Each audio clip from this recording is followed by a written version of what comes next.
All right, good evening. Welcome to the December 12th, 2022 Zoning Hearing Master Meeting. I'm Pamela Jo Hatley, and I'll be serving as your Zoning Hearing Master this evening. Before we get started, please stand if you're able for the Pledge of Allegiance.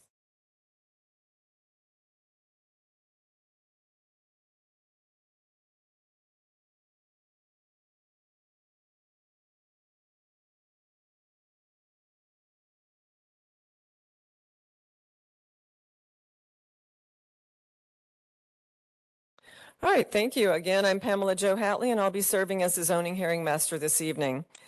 If you have any devices on you that make noise, any cell phones, any iPads or computers, please silence them at this time, and thank you. Now I'll ask Mr. Brian Grady with the Development Services Department to introduce staff and agenda changes, withdrawals, and continuances.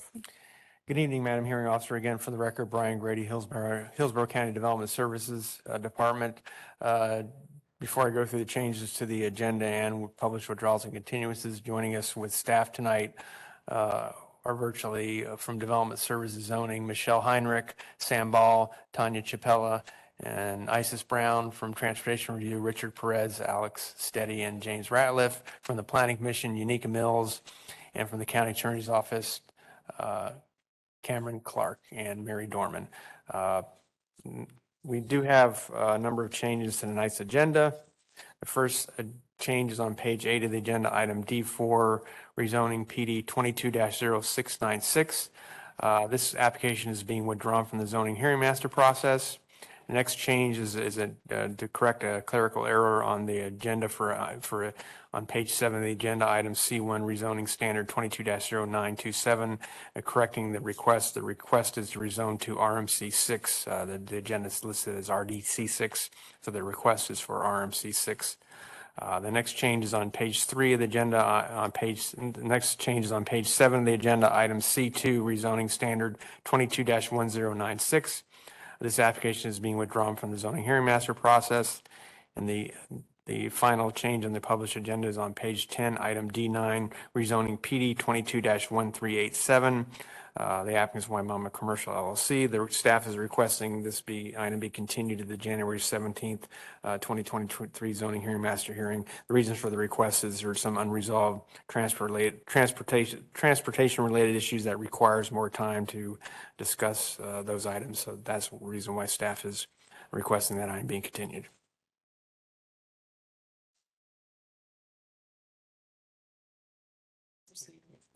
You'll need to rule on the fourth one, yeah. See if anybody's here to speak on it. Okay. All right. So staff has requested a continuance. This is rezoning PD 22-1387. Is there anyone here or online who wishes to speak to this continuance? Just to the continuance. All right. Do not hear anyone. So rezoning PD 22-1387 is continued to the January 17th, 2023 zoning hearing master meeting. I'll now go through the published withdrawals and continuances beginning on page 4 of the agenda. The first item is item A1, rezoning PD 22-0075. This application has been continued by the applicant to the January 17th, 2023 zoning hearing master hearing. Item A2, major mod application 22-0671. This application is out of order to be heard and has been continued to the January 17th, 2023 zoning hearing master hearing. Item A3, rezoning PD 22-0719. This application is out of order to be heard and has been continued to the January 17th, 2023 zoning hearing master hearing. Item A4, rezoning PD 22-0856. This application is out of order to be heard and has been continued to the January 17th, 2023 zoning hearing master hearing. Item A5, rezoning PD 22-0857. This application is out of order to be heard and has been continued to the January 17th, 2023 zoning hearing master hearing. Item A6, rezoning PD 22-0865. This application has been continued by staff to the January 17th, 2023 zoning hearing master hearing. Item A7, rezoning PD 22-0866. This application has been continued by the applicant to the January 17th, 2023 zoning hearing master hearing. Item A8, major mod application 22-0867. This application is being withdrawn from the zoning hearing master process. Item A9, major mod application 22-0884. This application is out of order to be heard and is being continued to the January 17th, 2022-23 zoning hearing master hearing. Item A10, rezoning standard 22-0945. This application is out of order to be heard and is being continued to the January 17, 2023 zoning hearing master hearing. Item A11, rezoning PD 22-0948. This application is being continued by the applicant to the January 17, 2023 zoning hearing master hearing. Item A12, rezoning standard 22-1039. This application is being withdrawn from the zoning hearing master process. Item A13, rezoning PD 22-1082. This application is out of order to be heard and has been continued to the January 17, 2023 zoning hearing master hearing. Item A14, major mod application 22-1086. This application is being continued by the applicant to the March 20th, 2023 zoning hearing master hearing. Item A15, rezoning PD 22-1107. This application is being continued by the applicant to the January 17, 2023 zoning hearing master hearing. Item A16, major mod application 22-1116. This application is out of order to be heard and is being continued to the January 17th, 2023 zoning hearing master hearing. Item A17, major mod application 22-1126. This application is being continued by the applicant to the January 17th, 2023 zoning hearing master hearing. Item A18, rezoning standard 22-1221. This application is out of order to be heard and has been continued to the January 17, 2023 zoning hearing master hearing. Item A19, rezoning PD 22-1226. This application is continued by the applicant to the January 17, 2023 zoning hearing master hearing. Item A20, major mod application 22-1228. This application is out of order to be heard and has been continued to the January 17, 2023 zoning hearing master hearing. Item A21, rezoning PD 22-1229. This application is out of order to be heard and has been continued to the January 17, 2023 zoning hearing master hearing. Item A22, major mod application 22-1236. This application has been continued by the applicant to the January 17, 2023 zoning hearing master hearing. Item A23, major mod application 22-1239. This application is out of order to be heard and has been continued to January 17, 2023 zoning hearing master hearing. Item A24, rezoning PD 22-1257. This application is out of order to be heard and has been continued to the January 17, 2023 zoning hearing master hearing. Item A25, rezoning PD 22-1330. This application is continued by the applicant to the January 17, 2023 zoning hearing master hearing. Item A26, rezoning PD 22-1337. This application will be continued by the applicant to the January 17, 2023 zoning hearing master hearing. Item A27, rezoning PD 22-1338. This application will be continued by the applicant to the January 17, 2023 zoning hearing master hearing. Item A28, major mod application 22-1340. This application is continued by the applicant to the January 17, 2023 zoning hearing master hearing. Item A29, rezoning PD 22-1388. This application is out of order to be heard and has been continued to the January 17, 2023 zoning hearing master hearing. Item A30, rezoning PD 22-1390. This application is out of order to be heard and has been continued to the January 17, 2023 zoning hearing master hearing. Item A31, major mod application 22-1392. This application is being continued by staff to the January 17, 2023 zoning hearing master hearing.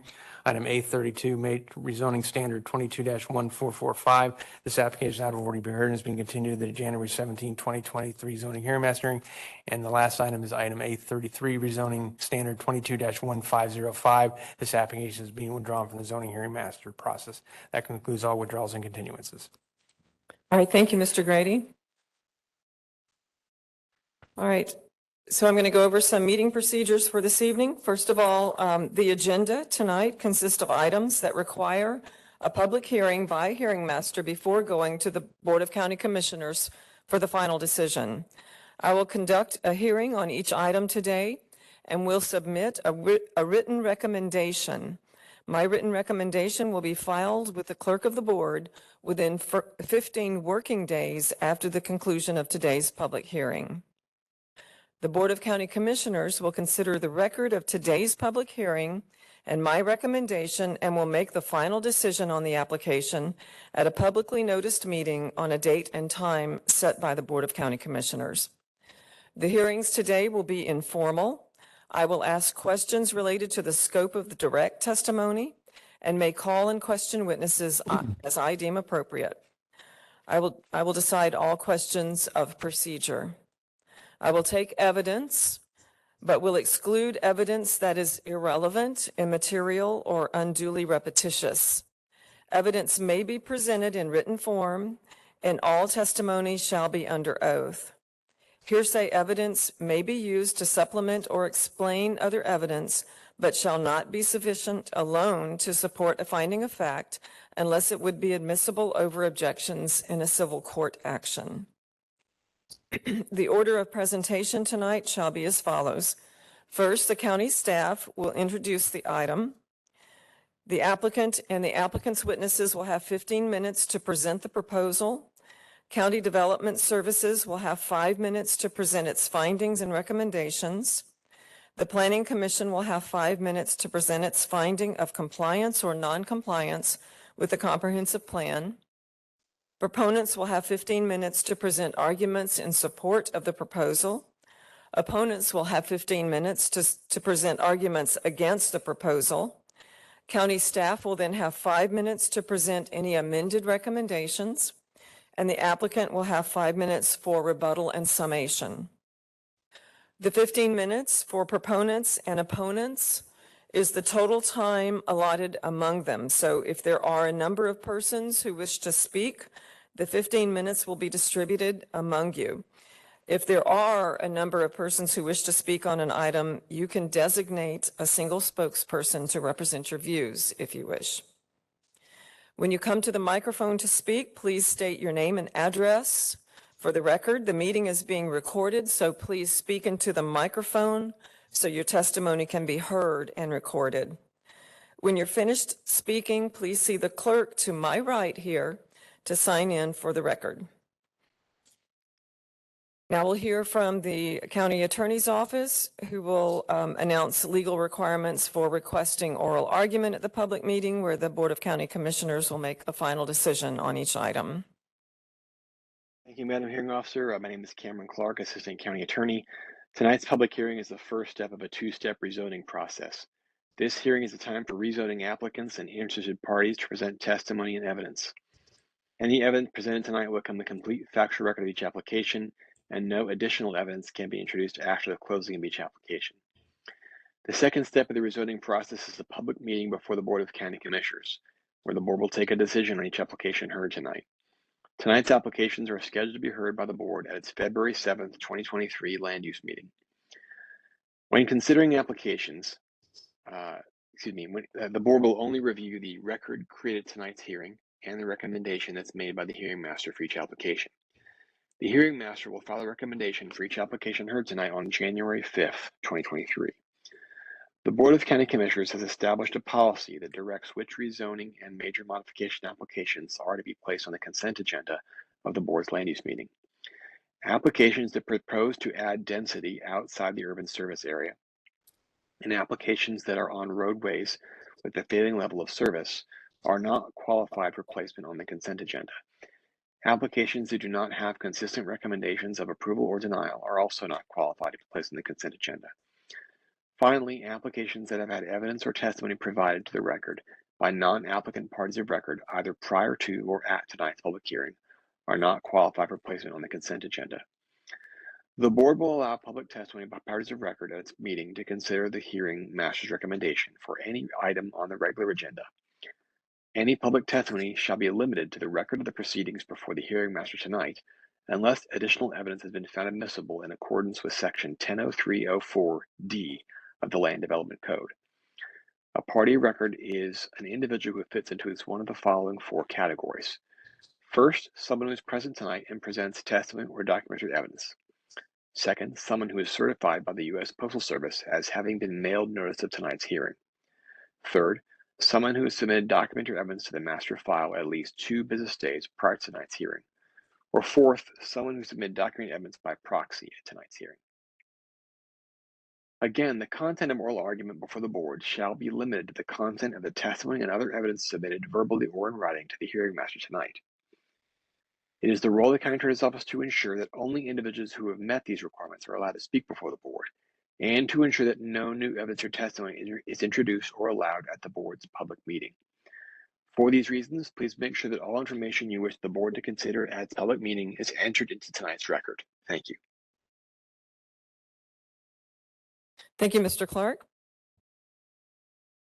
All right, so all testimony tonight must be under oath. If you plan to speak tonight, Please stand if you're able and raise your right hand to be sworn in. All of those who are online who will speak, also please raise your hand to be sworn in. All right. Do you swear the testimony you are about to give is the truth, the whole truth, and nothing but the truth? I do. I do. Thank you. Yep. All right, Mr. Grady, I believe we're ready to call the first case. The first item is agenda item C1, rezoning standard 22-0927. The request is rezoned from RSC 3 residential single family conventional 3 to RMC 6 a residential multifamily conventional 6. Isis Brown will provide staff recommendation after presentation by the applicant. Good evening, Madam Hearing Officer Todd Pressman. Can you hear me? Yes. I'd like to share my screen.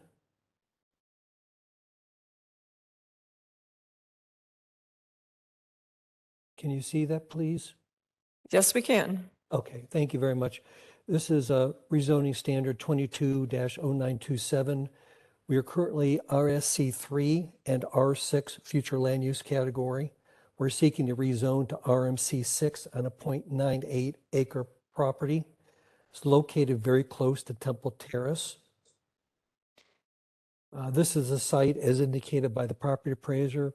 It's located on North 56th with a count from 2017 at 44,500 vehicles per day on average. This is a little closer look at the site. The immediate area is all R6, both to the north and the south.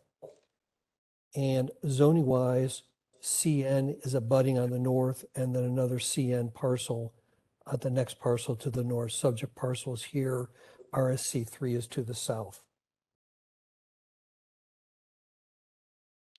The zoning department has indicated that this rezoning would create a zoning development pattern that is consistent with the existing zoning development pattern in the area and is supported by the zoning department.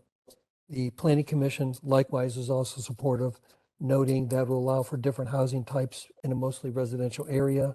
They refer to quite a number of comp plan policies. They note the rezoning is compatible with the surrounding area and that the site has sensitivity to the wetlands and specifically the river comp plan policies.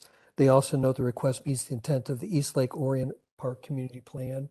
I would add that I would suggest that the parcel rezoned to multifamily would provide a good transition from the CN into other parcels. Let me stop sharing. And with the support of the departments, no objections from the departments, considering that what's requested meets the future land use category, we would ask your consideration. Thank you. All right, Mr. Pressman. And I understand this is a standard zoning, but it looks like the staff recommendation does recommend some restrictions. Is the applicant okay with those restrictions? Yes, we are. Thank you. All right. Thank you. I don't have any more questions for you. So we'll hear from County Development Services. Good evening, Isis Brown, Development Services, case 22-0927, standard rezone. The request is to rezone from the existing residential single-family conventional 3 RSC 3 zoning district to the proposed RMC 6 residential multifamily conventional zoning district with restrictions. The restrictions address access limitations for the parcel. The proposed zoning district of RMC 6 permits development for areas of conventional multifamily dwelling units such as duplexes, triplexes, quadruplexes, and townhouse type structures in a low density living environment in the conformance with the provisions of the comprehensive plan. The current RSC 3 zoning district permits one dwelling unit per 14,520 square feet. And the proposed RMC 6 zoning district will allow one multi-family unit per 21,780 square feet.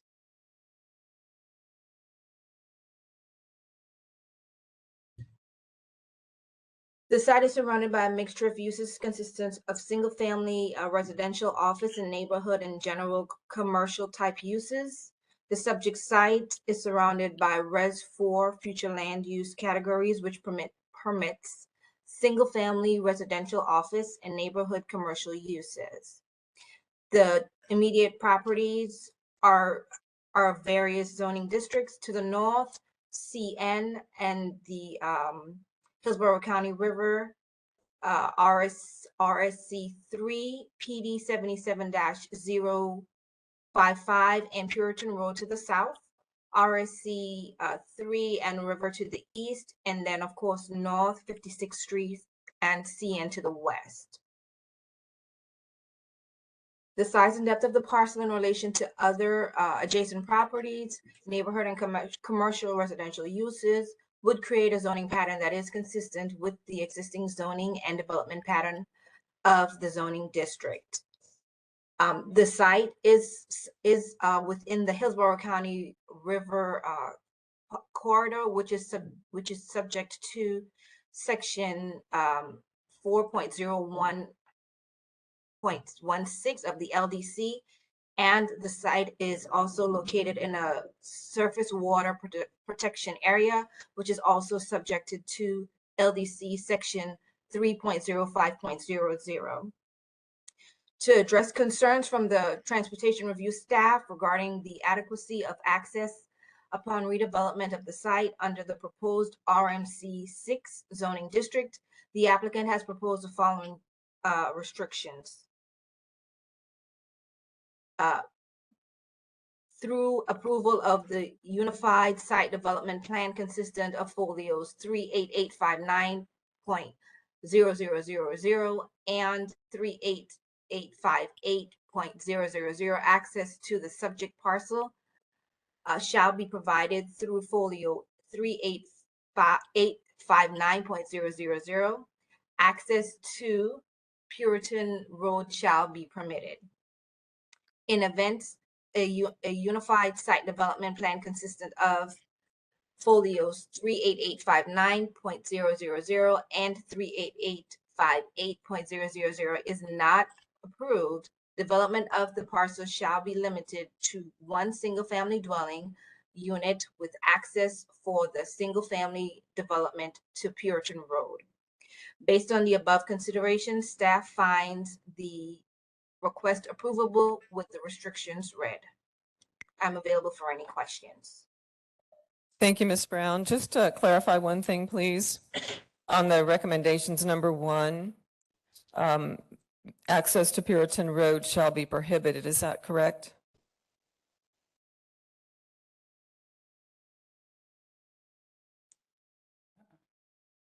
That's correct. Sorry, I Madam. muted myself. If they're not, it is prohibited if they're not allowed to, if it's not allowed to unify. Thank you. Thank you very much. All right, we'll hear from the Planning Commission, please. Unica Mills Planning Commission staff, I first want to state that there was a revised report that will need to be uploaded to optics that was given to Mr. Brian Grady. We had a few typos and we wanted to have a revised report submitted.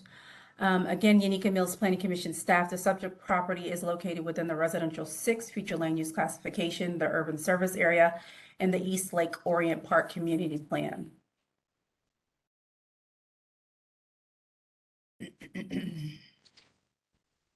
The proposed rezoning to RMC 6 restricted is consistent and compatible with the residential 6 future land use category.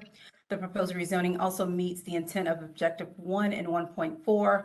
The site is located within the urban service area, which is where 80% of the growth should occur within unincorporated Hillsborough County. The maximum density on the site that will be permitted is 5 dwelling units. The proposed rezoning meets the intent of Objective 16, Policy 16.1, 16.2, and 16.3. as the request is for residential zoning to allow for different housing type in a mostly residential area. The proposed rezoning is compatible with the surrounding area, which includes single-family residential uses, multifamily, vacant, as well as light commercial uses.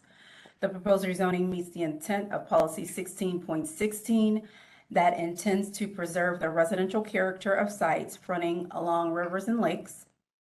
In this case, the applicant has agreed to a condition, I believe also restricting some setback from the northern property line of the shoreline to remain low density character with the area. The subject site is within the limits of the East Lake Orient Community Plan. The community plan recognizes the preferred development pattern or preserving existing single-family residential 6. And overall, based on those considerations, Planning Commission staff finds the proposed rezoning consistent with the unincorporated Hillsborough County Comprehensive Plan, subject to restrictions proposed by Development Services. That concludes my presentation. All right, thank you, Planning Commission. Can we go back to Development Services for a second? I don't recall that restriction for that 100-foot setback being in the staff report, but is that a restriction? I think the applicant had to speak to that, because if he offered that restriction, then we can put it in there. So again, that would be something the applicant had to speak to. If he agreed to a particular setback from the river, then he would need to speak to that. Okay, let me ask the applicant now then, please. Mr. Pressman? Yes, as indicated in the Planning Commission report, it is stated the applicant has agreed to a condition of restriction to provide a 100-foot setback on the northern property line. I didn't know I had to specifically address that, but that is in the Planning Commission report, and we do accept that. We can add that into the restrictions then, the 100-foot setback. All right, thank you very much. Appreciate that. So we'll go to the public then. Is there anyone here or online who wishes to speak in support of this application? Don't hear anyone. Is there anyone here or online who wishes to speak in opposition to this application? Please come forward.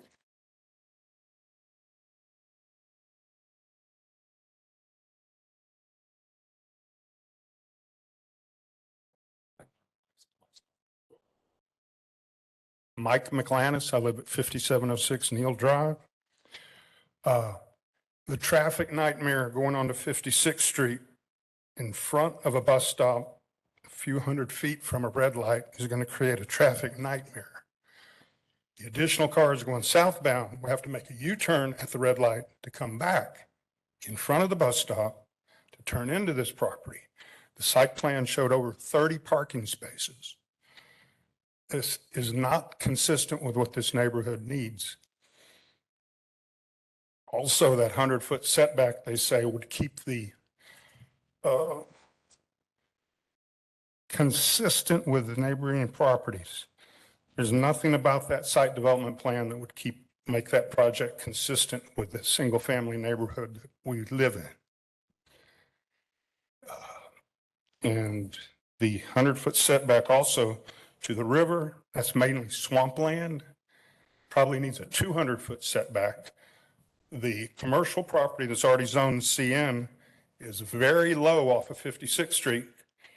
He's going to require numerous yards of fill and would, I think, create runoff pollution into the Hillsborough River, especially if the parking lot, if it's proposed and allowed, is not concrete. If he does asphalt parking lot, it would let the acidic asphalt into the river also. Plenty other people want to speak. Okay, Sir, thank you, sir. Sign in. Sir. Mr. McGlinnis? Yeah, sign in. Yeah, sign in with the clerk, please. Thank you. Yes, my name is Marilyn Stillwell. I live at 7802 North 58th Street, a small street in our small little neighborhood. We moved there originally in 1965. Most of us have lived in this area for many, many years. We're used to walking our pets and our dogs and children on the road. There's not a traffic, there's no through streets in our neighborhood. So we feel safe kind of walking at night and not having to watch out for cars. Occasionally someone does get lost and we direct them over to the other side of the street, but it is a quiet neighborhood. I do believe that getting out of our neighborhood now is challenging. We have one light, there's no left turn. So if this proposal goes out onto 56th Street, people will not be able to turn left and they're going to try to cheat that light. And even the medians that we all use are all very crowded and very difficult to get across the street. And finally, I wanted to say that we are all on septic and sewer and there's no city water. So the river, as we've been there for many years, continues to get worse, and we would hope that the river would have some protection from all of this. All right, thank you, ma'am. Hello, my name is Carrie Knox. I'm a resident at 5610 Neal Drive. I've been in that neighborhood my whole life for 40 years, and as she said, it's always been a very nice, quiet neighborhood that we really do feel safe in. And with this new addition coming in, my main concern is not only the southbound traffic on 56th that is going to have to either come down Puritan to take a left and is going to cause extra traffic there, or coming down to Neal Drive, where people are already coming down to cheat the light, as she says, to come down that way. And we've got my neighbor across the street. Unfortunately, they were unable to make it tonight. They have small children that are in the neighborhood on bikes, walking around all the time. There's another family on the backside that they're with the kids on the tricycles and all that. And I really have a severe concern for the additional traffic that's going to be added to 57th Street, and just for the safety of our neighbors is my main concern. All right, thank you, ma'am.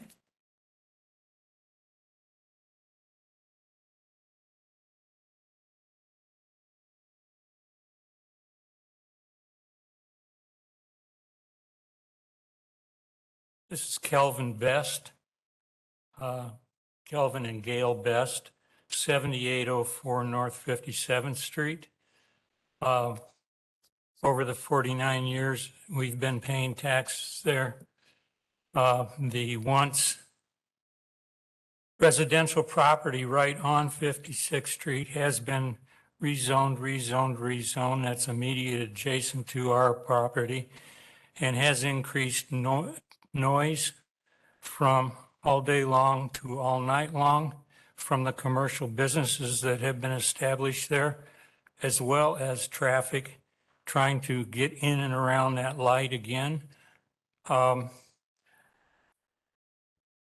It upsets me that not only is the property immediately on 56th Street in this project going to create problems, but they're actually encroaching into the neighborhood by removing another house. So it's not just a little strip along 56th Street. Like others have said, traffic, I'm sure, will increase. Noise, I'm sure, will increase. And I just think it's a shame that the county would allow a house being taken down, which encroaches right into the neighborhood. Thank you. Yes, sir, thank you. Is there anyone else who wishes to speak to this application?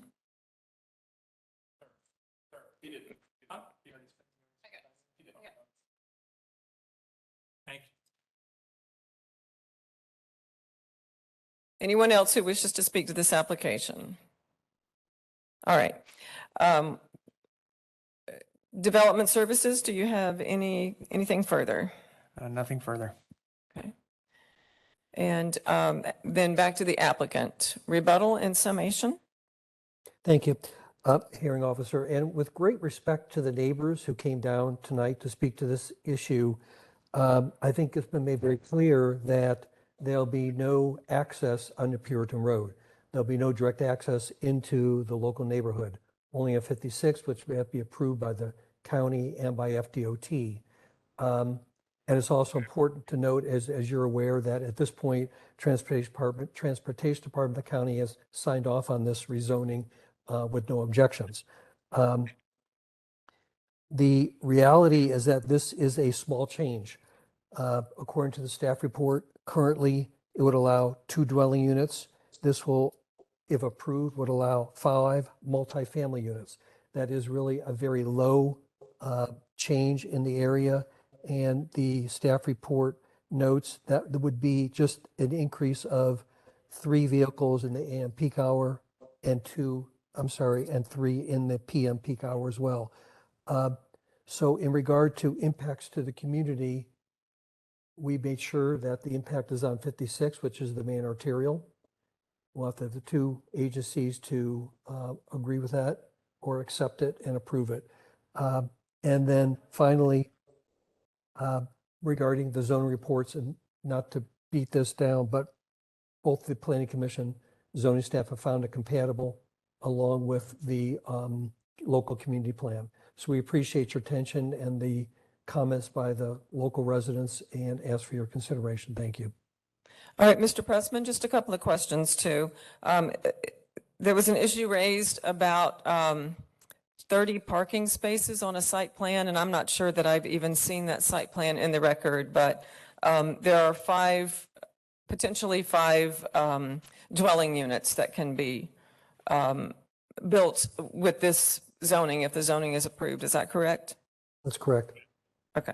Then there was a mention of an environmental concern related to septic tanks, and this property is in the urban services area, so it will be served by sanitary sewer. Is that correct? The staff reports note it is in the utility service area, water, wastewater for City of Tampa. All righty. So no additional septic tanks. Is that accurate? My understanding is that we're in the urban service area, and the staff has indicated in the report that we are in the utility service area by City of Tampa. Yes. Okay. All right. Thank you very much. Anything further? Madam Hearing Officer, just for your information, one of the residents submitted a plan that they must have gotten from the applicant. We gave it to the clerk, so it's in the record, so you can certainly take a look at that. But a quick look at that, I think it involved some additional parcels that they were planning on doing tonight, but it's in the record, so you can take a look at it. Okay.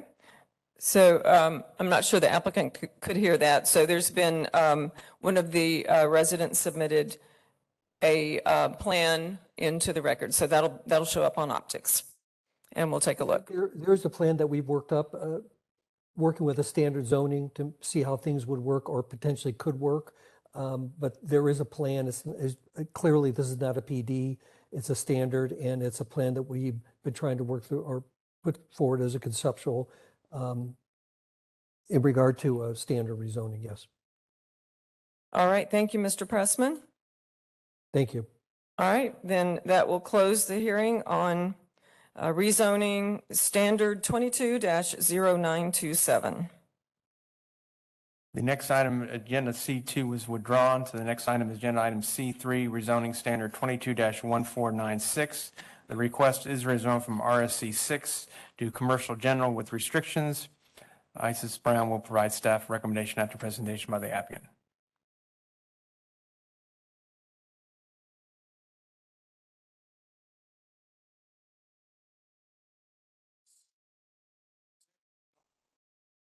The next item is agenda item C3, rezoning standard 22-1496.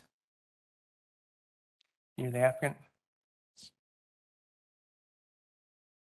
My name is Ariani. The address is 111 7th Avenue.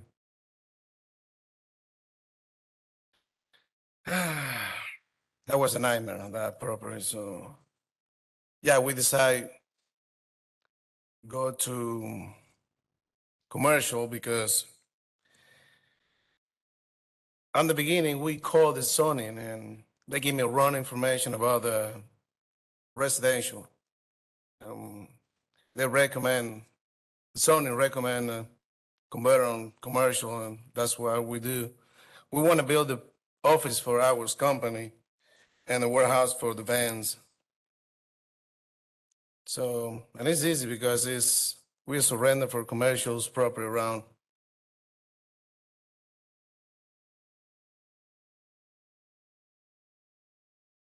Okay, sir, you're requesting zoning to commercial general, is that Yep. correct? And then there is a restriction that will be attached to it. If it's approved, the uses shall be limited to a contractor's office, retail, and professional office. Is that acceptable to you, I'm already agree with that. that restriction? Okay. Anything further you wish to state on the rezoning? No. Okay. All right, be sure and sign in with the clerk here to my right. All right, we'll hear from Development Services, please. Good evening, Isis Brown, Hillsborough County Development Services. Standard rezone, case 22-1496. The request is to rezone from an existing RSC 6 zoning district to the proposed commercial generals, CG with restrictions, CGR. The proposed zoning for CG permits commercial, office, and personal services developments on lots containing a minimum of 10,000 square feet. The applicant is proposing restrictions limiting the uses to a contractor's office, retail, and a professional office. The site is approximately 0.77 acres, which is approximately 33,541 square feet. Under current zoning district of RSC 6, the density intensity is 1 dwelling unit per 7,000 square feet. Per the proposed, it will have an FAR of 0.27. And per the lot size, maximum mathematical, it will be 4 units on there. And the allowed build out would be 9,056 square feet.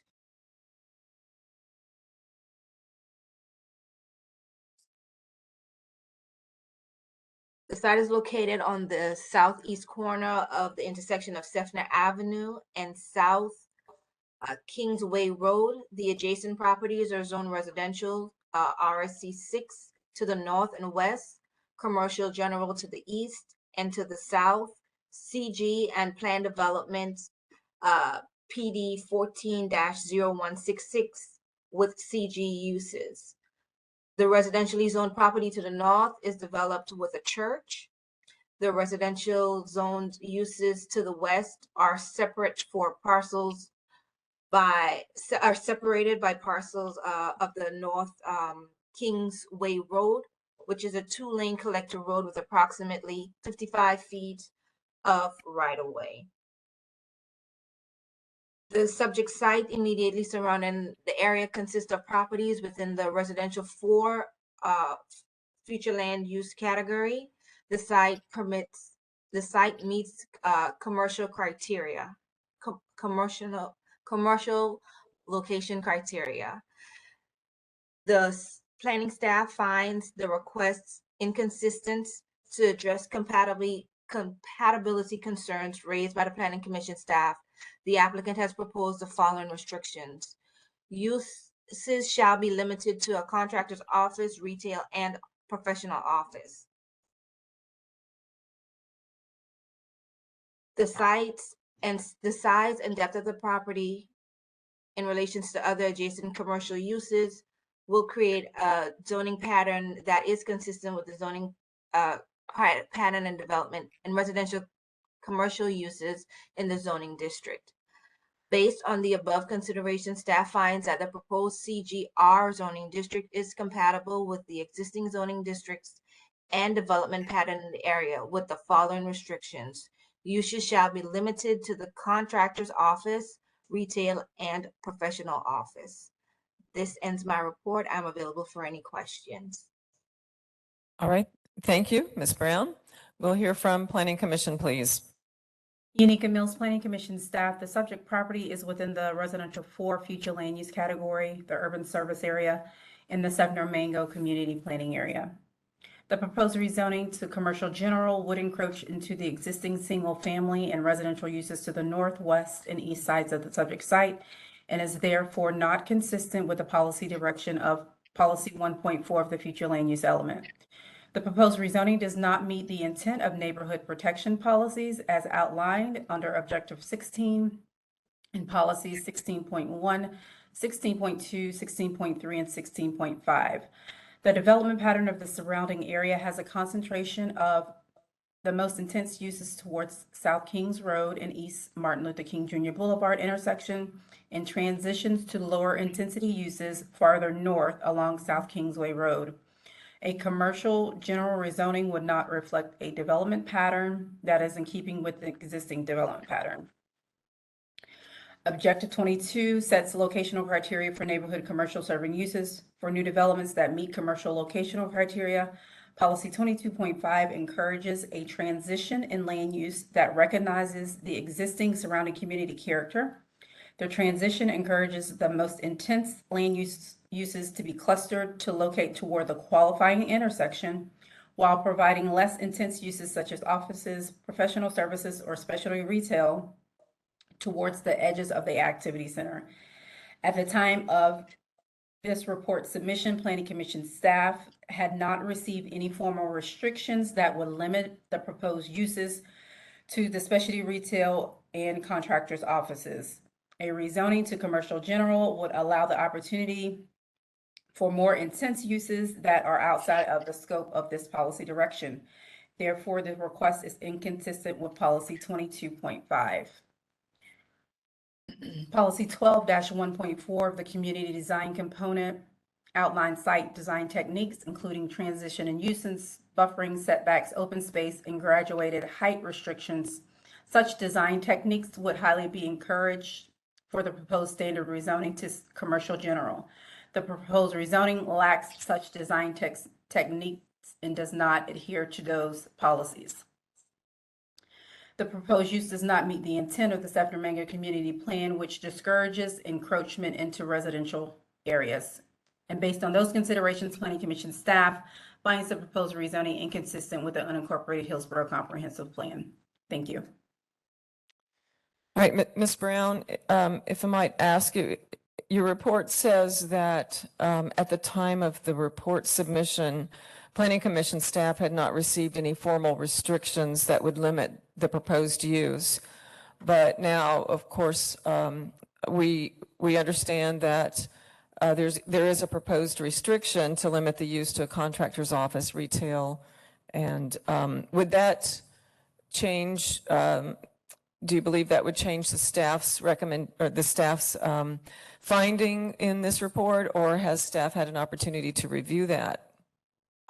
Yes, ma'am, it will change that, because that was the restrictions discussed. It just wasn't officially on the record, and when Planning Commission filed. So yes, that will change based on that. Madam Hearing If the Officer. restrictions provided. Madam Hearing Officer, we had filed a support recommendation that I would assume your question was more geared towards the Planning Commission, so that might be a Yes. question better answered by the Planning Commission instead of Development Services. I think I misspoke. I meant to ask Ms. Mills. I'm sorry. That's okay. Ms. Mills, same question, please. Yes, unfortunately, at the timing was such that the Planning Commission staff had not received the formal request for those restrictions. So we had to move forward with an inconsistency finding. So staff would, we cannot change our finding on the dais this evening. So we would still have to move forward with our inconsistency finding, and then, yeah, we would still have to move forward with that inconsistency finding. We Okay. can't change our, yeah, on the dais. I understand. Thank you for addressing that question. Okay, we'll go to the public then. Is there anyone here or online who wishes to speak to this rezoning request? In support of this rezoning request first? Don't hear anyone. Is there anyone who wishes to speak in opposition to this rezoning request? Do not hear anyone. All right, development services, anything further? Nothing further. All right. Applicant, anything further?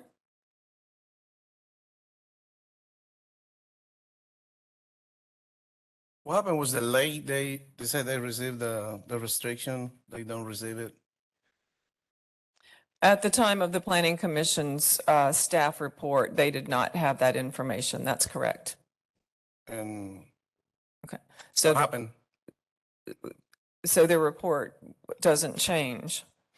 The finding doesn't change. But I will, as a hearing officer, I'll review all the information before me tonight. Okay, there's another step to, From here, I make a recommendation within 3 working days, and then it goes before the Board of County Commissioners for the final decision. perfect, Okay? thanks. Yes, sir. And you did sign in, right? Yeah, already Okay. signed. All right, thank you. That closes the hearing on rezoning standard 22-1496. The next item is agenda item D1, rezoning PD 22-0567. The applicant's Landmark Engineering and Surveying Corporation. The request is rezoned from agricultural single family 1 and RSC 2 to a planned development. Michelle Heinrich will provide staff recommendation after presentation by the applicant.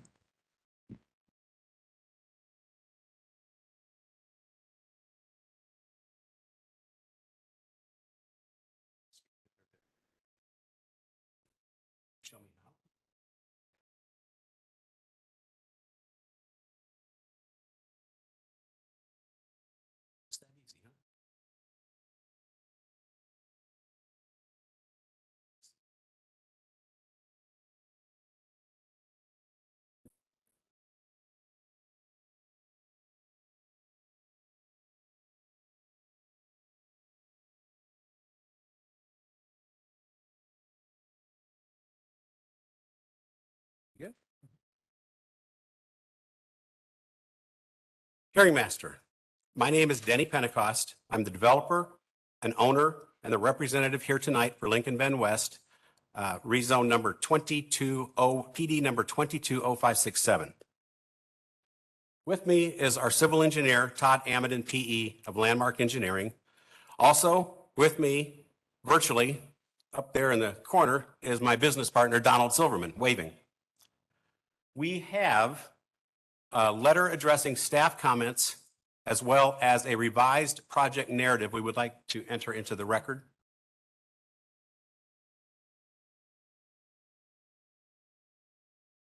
All right, we have it. Thank you. Thank you. We are a retail developer. We mostly do grocery store anchored centers. We developed the Aldi Center on the corner of Lincoln Road and Big Bend Road. We've been working on this intersection since 2015 and have currently invested more than $14 million into it. The project presented here tonight is on the northwest corner of Big Bend Road and Lincoln Road. It's on Exhibit 1, and you can see it right in the middle. Can anybody see that?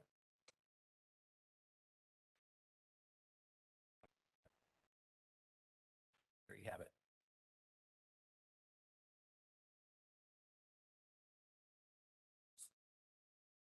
Yeah, thanks.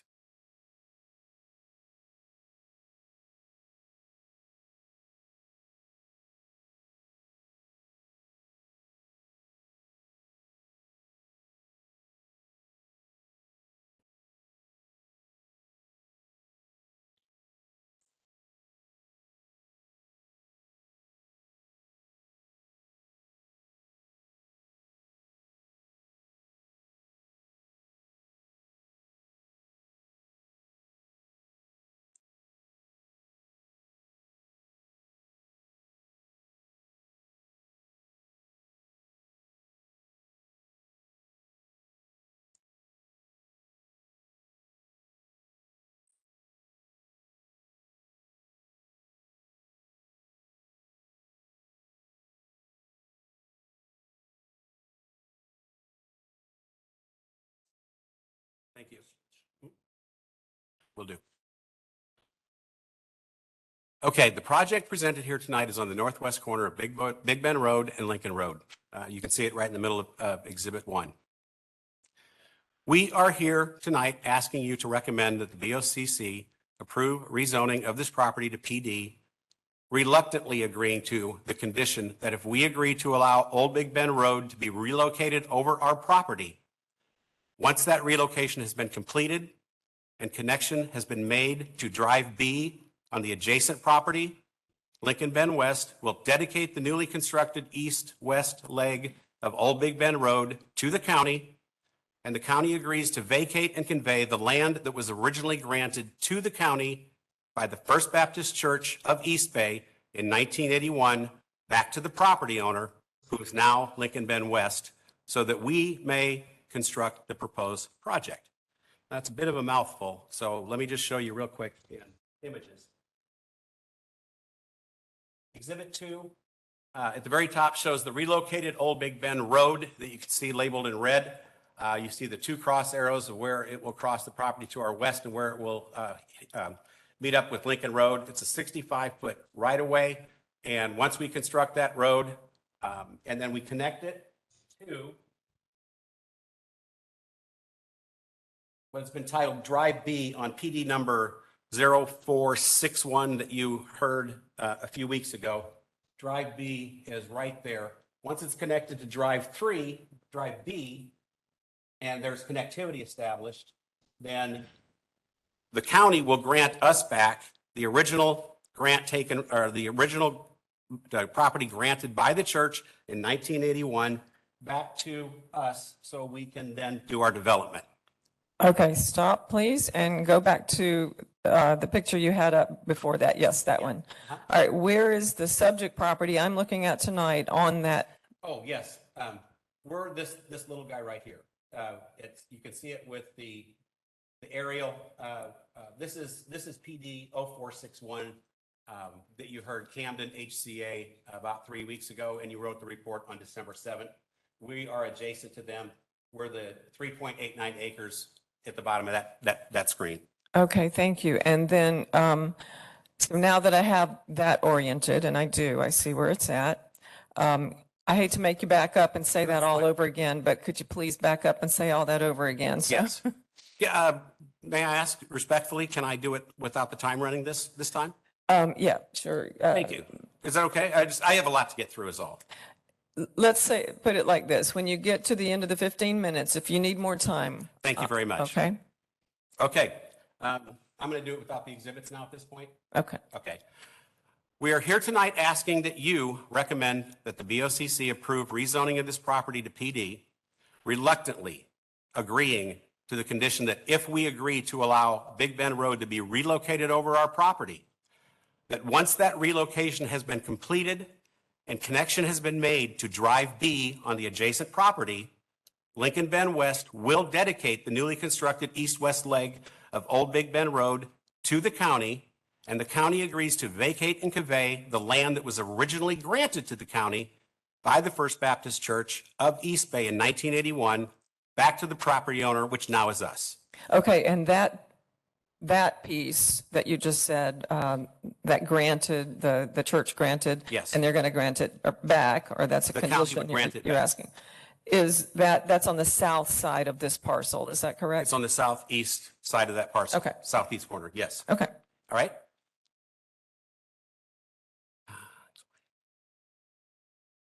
Okay, back to Exhibit 2.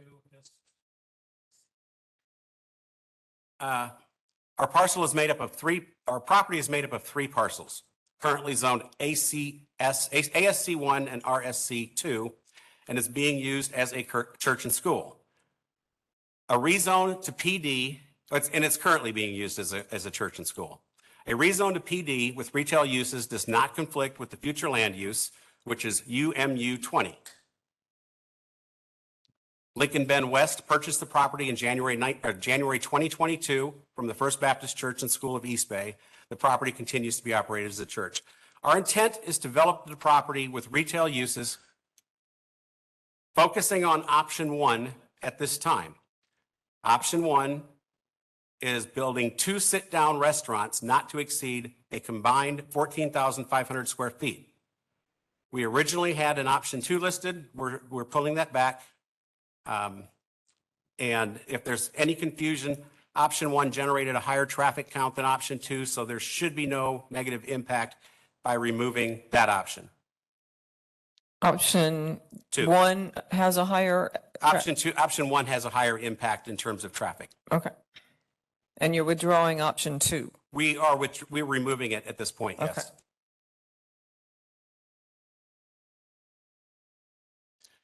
Retail zoning conforms with the existing uses along the Big Bend corridor. The other 3 corners of Lincoln Road and Big Bend Road intersection are already retail developments. At the last meeting, you recently recommended approval on December 7th for PD number 220461, which also will contain a retail component. Exhibit 5, please. County staff has indicated that as part of our rezoning requirements, Lincoln Bend West will be required to fix the failed intersection of Lincoln Road and Old Big Bend Road by relocating Old Big Bend Road approximately 300 feet through the north part of our property. If you've ever driven this corner, you're well aware that the close proximity of the failed intersection of Old Big Bend Road and Lincoln Road to the south at the intersection of Lincoln Road and Big Bend Road creates chaos. In 2019, we, acting as Lincoln Bend Retail, developed the Aldi Center on the northeast corner of this intersection. We were required to make significant improvements to northbound Lincoln Road, including rebuilding the northbound lane and adding a deceleration into the shopping center. Old Big Bend Road currently is a frontage road that relieves traffic off of Big Bend Road, adding to the chaos of not enough distance between the 2 intersections. Lincoln Road is an unintended shortcut, routing traffic from southbound US 301 via Crowley Road to Lincoln Road down to Big Bend Road. Lincoln Bend West has been asked by staff to construct a 2-lane roadway across our property along with turn lanes and 2 multi-purpose paths to accommodate bicycle and pedestrian uses, 1 on each side of the roadway.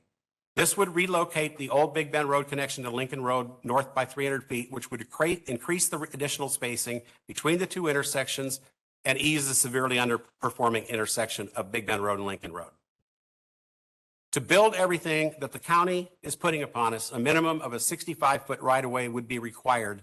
The total land that staff has indicated that Lincoln Bend West must donate to the county for this roadway, dedicate to the county for this roadway, is 0.7 acres, which represents 18% of our property. This dedication, the construction costs of the road, all of this is done without compensation. Not counting the dedication, the costs we estimate for the construction of this to be in excess of $500,000. Lincoln Bend West has asked for vacation of the land granted previously by the First Baptist Church as a part of the offset that we have been requested to donate for the roadway at this time. Again, that was the triangular piece I had shown earlier. So that's part of the whole deal. Here's the bottom line. It seems to me that we're donating a big part of the traffic infrastructure for PD number 220461, the 80.56 acre property recommended by ZHM that would make up a 900 unit apartment complex, a hospital, and up to 30,000 square feet of retail usage. Staff is requiring Lincoln Bend West a 3.9 acre property to solve the existing deficiencies of the county intersection that has existed for decades. And while the consultants of Camden and HCA have represented that the proposed uses on their 80 acre tract of land only have a traffic impact of 60% of what was originally, what their original zoning was, they still estimate their development will cause a traffic increase of over 7,000 trips per day. Even with that reduction in trips, 7,000 trips per day, much of it feeding on what is nothing more than a reverse frontage road, is a huge increase in traffic, all funneled through an already failed intersection system that we get to solve. Seems to me we're doing the exact same thing for the county. We're solving the infrastructure problem, and it's up to us to solve a mess that was created in the early 1990s when the connection of Old Big Bend Road to Lincoln Road was made way too close to that intersection, to the intersection of Lincoln Road and Big Bend Road. Honestly, we get very little benefit out of this work. We represent 4.6% of the two PDs combined. We can develop our two restaurants on our existing 3.9 acres as is without making any changes to the intersection. We can put an entry on the west end of our property at Big Bend Road and another entry on the north end of our property at Lincoln Road, opposite the Aldi entrance, which incidentally happens to be a thriving center where people get in and out of just fine.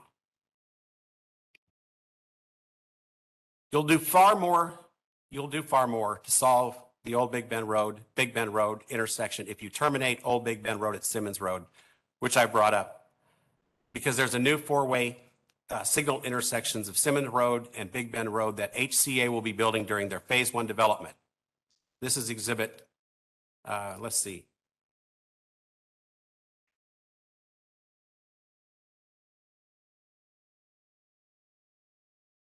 Yes, the new intersection is right over here where I'm putting my finger, right? Let's put up exhibit 6. This is Lincoln Road. Those are 7 road humps. It's described as a collector roadway. It's a substandard 25-mile-an-hour road with 7 15-mile-an-hour road humps. Enhancing the Old Big Bend corridor and creating a better intersection is only going to create more people using that shortcut. There doesn't seem to be any evidence that county intends to improve Lincoln Road. So unless I'm way off base here, more traffic will be on that road. More safety issues are going to be created on that road. The only losers if we terminate Old Big Bend Road at Simmons Road would be the folks trying to cut a few minutes off their commute by zipping through a residential neighborhood. The road that I just showed you, that the residents actually did have to come into the county and petition to install the 15 road humps, the 7 15-mile-an-hour road humps, so that the children wouldn't get run. Their children wouldn't get run over. All right, please put up exhibit 7, please. Allow me to go on the record and be crystal clear. It was never our idea or desire to relocate Old Big Bend through our property. Staff claims, this I asked staff directly, staff claims this realignment concept is developer driven. There's at least 3 key components to a project being developer driven. First, all parties affected by a concept want or petition for the improvement. Second, all parties to the agreement are willing to participate in the property's funding. And third, maybe most importantly, the parties to the agreement control all the land necessary to develop the project, and no additional land must be obtained through condemnation. This is not the case. This is not developer driven. But the county insists it is. I can only imagine the reason is because if it's not developer driven, the county's going to have to design it, engineer it, condemn the right of way, build it, run utilities, signalize it, light it, stripe it, and detain for it. But they don't want to do that.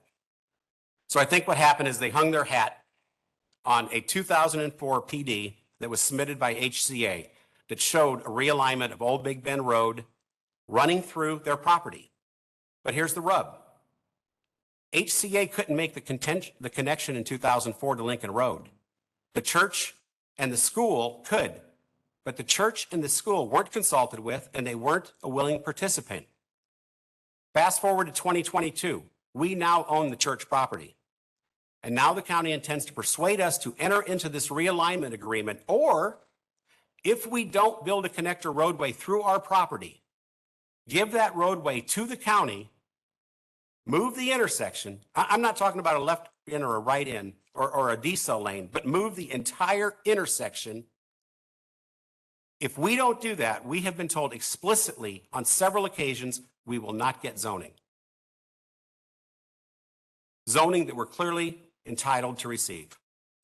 With all of this said, we're still willing to participate in the plan.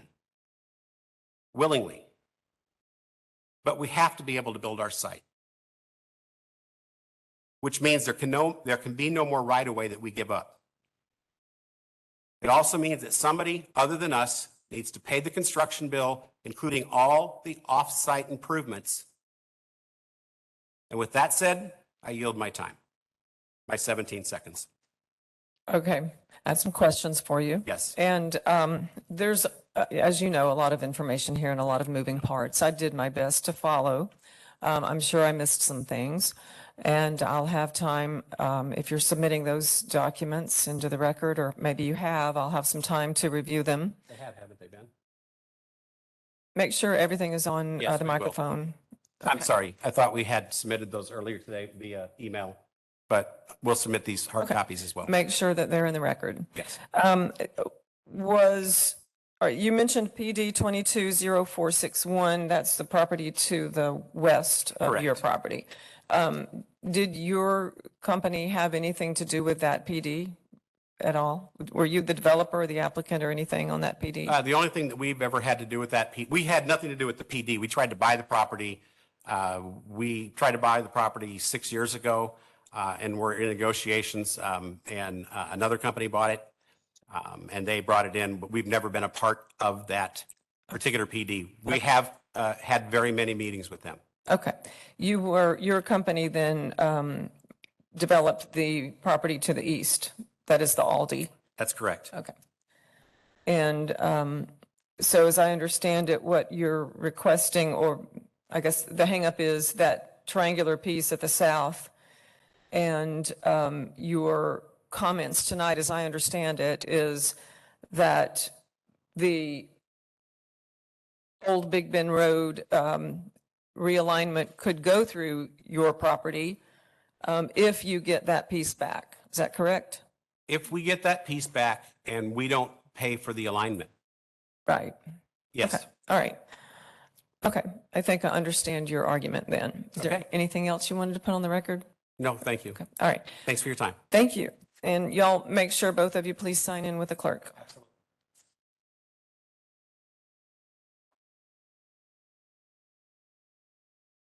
All right. Development Services Department, please. Hi, good morning, Madam Hearing Officer. This is Michelle with Hillsborough County Zoning. As you heard, this is a plan development request to rezone properties that are currently zoned ASC 1 and RSC 2 to PD to allow for two development options, one for 14,500 square feet of sit-down restaurant uses, and one for 12,000 square feet for restaurant, bank, and what was noted as other uses. And I understanding tonight that is changing to only requesting the first development option. The site is located in the UMU 20 future land use category. It is within the Riverview Community Plan and within the urban service area. Staff's review of the application has resulted in a non-support recommendation due to numerous issues, which I'll summarize for you right now. That includes an insufficient site plan and narrative, which do not have time to be modified and are essential to provide adequate notice of the request to adjacent property owners, to meet DRPM requirements, and to address requests made by transportation staff throughout this process. Secondly, as you heard, the request involves a right-of-way vacating, which encompasses the southeast corner of the site.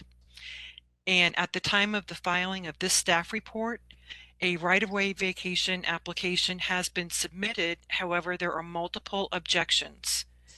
Therefore, it is not expected that that vacating request will be approved concurrently with this rezoning at the same board hearing. Also, transportation staff has objected to this request. They've provided multiple issues which are discussed in their report. And one of the most essential issues to bring to your attention, which is a procedural issue, is the case is insufficient because design exceptions, administrative variances, or a commitment to bring Lincoln Road up to county standards has been made. and that is required to occur as part of the rezoning request as specified in the DRPM. In accordance with the Land Development Code, a request must be heard by the zoning hearing master 6 months from the initial hearing date. Tonight's hearing is the last opportunity for the request to be heard, and the applicant has not requested to withdraw the application. I do believe the transportation reviewer, James Ratliff, is available. He would like to make some comments. And before it is turned over to him, I also just wanted to let you know that the correct board meeting date, which is incorrect on my staff report, is February 7th, and that correction will be made into the record after this hearing. Thank you. Thank you, Ms. Heinrich. Mr. Radcliffe? Yes, hi, good evening. For the record, James Ratliff with Development Services, Transportation Review Section. For the record, I do want to just start by saying that we've not had a chance to see the documents placed into the record tonight. And I understand from the applicant's presentation that they're talking about removing one of the options. Again, we're not in really a position to, on the fly analyze how that might change any particular aspect of our comments. We can't really plan from the dais. So that is just something I would want to place on the record tonight. There are a lot of, I guess, issues with, I believe, what we've heard tonight. I guess I do want to just summarize our position by saying, we heard the applicant himself describe the access from Old Big Bend Road and the Lincoln Road intersection as I think, quote, way too close was what he said. And again, that has been the focus of what our position has been all along. We certainly have never said that we would not consider a zoning that doesn't have this kind of right-of-way swap that we've talked about. We did say that we do have significant questions and safety concerns with development, which left the roadway in its existing configuration, and that was the same concerns that we had and communicated to the project to the west, which is PD 220461 that was heard, I believe, last month or the month prior. And so again, those same concerns and questions we had needed to be answered in terms of this project. We had heard from the applicant tonight that all adjacent traffic is funneling through the subject PD. I believe that's something that was said. And that is not accurate. The other PD in their phase one does have a right in, right out connection that they're proposing. We had been working towards entering or potentially entering into a mobility fee alternative satisfaction agreement with this applicant for some of that financial consideration to see if we could work towards an agreement on this project, similar to what we had started with on the PD that is 2 PDs over to the west. So it's still pending PD 180966, similar to the Mufasa process that had been being talked about as a part of that application. We were also starting to go down that pathway of working with this applicant to see if we could, potentially come to terms on some kind of an agreement in that. And the applicant chose not to proceed forward with that. So again, these are all things that can be worked out and staff is willing to work with the applicant on, but that we, obviously did not do or was not done prior to this hearing. So with that being said, Michelle mentioned that there are a lot of different procedural issues. And again, I think one of the important ones to consider is that the right-of-way vacation application is currently positioned, as I mentioned in my staff report, with recommendations of denial from various agencies, including our agency, because we've not yet been able to determine exactly where the limits of the right-of-way are that we can support vacating of. And so again, that's part of all of the thing that needs to be worked out before we can proceed forward to zoning. And so I'm happy to answer any questions, but with that, unless you have any, I'll leave it at that. All right, thank you, Mr. Ratliff. And I do have some questions for Development Services and probably, either one of you who want to address. But it sounds like, in a nutshell, it sounds like this application, at least from staff's analysis and so forth, just isn't ready. But it's been 180 days. So Ms. Heinrich, what would be an applicant's options at this point? The options that we have addressed with the applicants before would be to withdraw the request. That would allow them time to work out some of these issues, maybe come to a resolution that would result in a project that could be supported, and the applicants have not wanted to do that. The only other option is to proceed with what we have on file, which, as I would agree with your characterization, is a lot of it is insufficient, doesn't allow us to proceed mainly in accordance with our DRPM requirements. And if the applicant were to withdraw the request, are they permitted to resubmit within a certain time? Are there any restrictions on that? There are no restrictions. They would be able to resubmit at any time, unlike if they choose to go forward and they go before the Board of County Commissioners and the board recommends or makes a denial on it, then they do have a waiting period which they have to adhere to, and they've been advised of that as well. And what is that waiting period? That waiting period would be 1 year, or they would need to return with a application that was less intense. All right, thank you. I think that's all my questions for Development Services and Transportation. Thank you so much. All right, Planning Commission, please. Unica Mills Planning Commission staff, the subject property is located within the urban mixed use 20 future land use category, the urban service area, and the Riverview and South Shore area-wide systems community plans. The urban mixed use 20 allows for an FAR of up to 1.0. The proposed development is requesting far below the maximum that can be permitted under the urban mixed use 20 category. The proposed development is consistent with neighborhood protection policies under future land use objective 16, specifically policy 16.1 focuses on the protection of neighborhoods through locational criteria for non-residential uses. Future land use element policy 16.2 calls for gradual transitions of intensities between land uses. The proposed development is consistent with this policy direction as the non-residential land uses are proposed on the southern portion of the site closest to Big Bend Road. This arrangement of uses is also consistent with future land use element policy 16.5, which seeks to focus more intensive development along arterials and collector roadways and to areas outside of existing and developing neighborhoods. Planning Commission staff had received transportation comments indicating that several key transportation issues had not been addressed within this application, therefore making this request inconsistent with policy 9.2 of the future land use elements. The proposed request is within the limits of the South Shore area-wide systems and Riverview community plans, specifically within the residential district and mixed-use district for Riverview. The proposed development would not support the vision of the Riverview Community Plan by developing a mixed-use commercial uses on the southern portion of the site. Goal 4 calls for internal and external pedestrian connections for providing a safe and efficient multimodal system within Riverview. Based on the above considerations, Planning Commission staff finds the proposed rezoning inconsistent with the unincorporated Hillsborough Comprehensive Plan. Thank you. All right, thank you, Ms. Mills. All right, is there anyone here or online who wishes to speak in support of this application? All right, please come forward.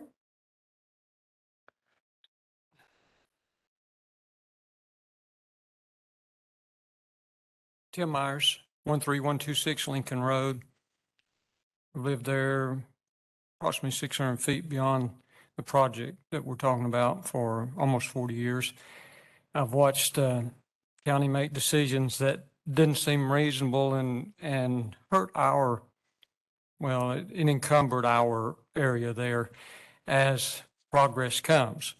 I've also pastored that church that Don Silverman and Denny Pentecost have purchased.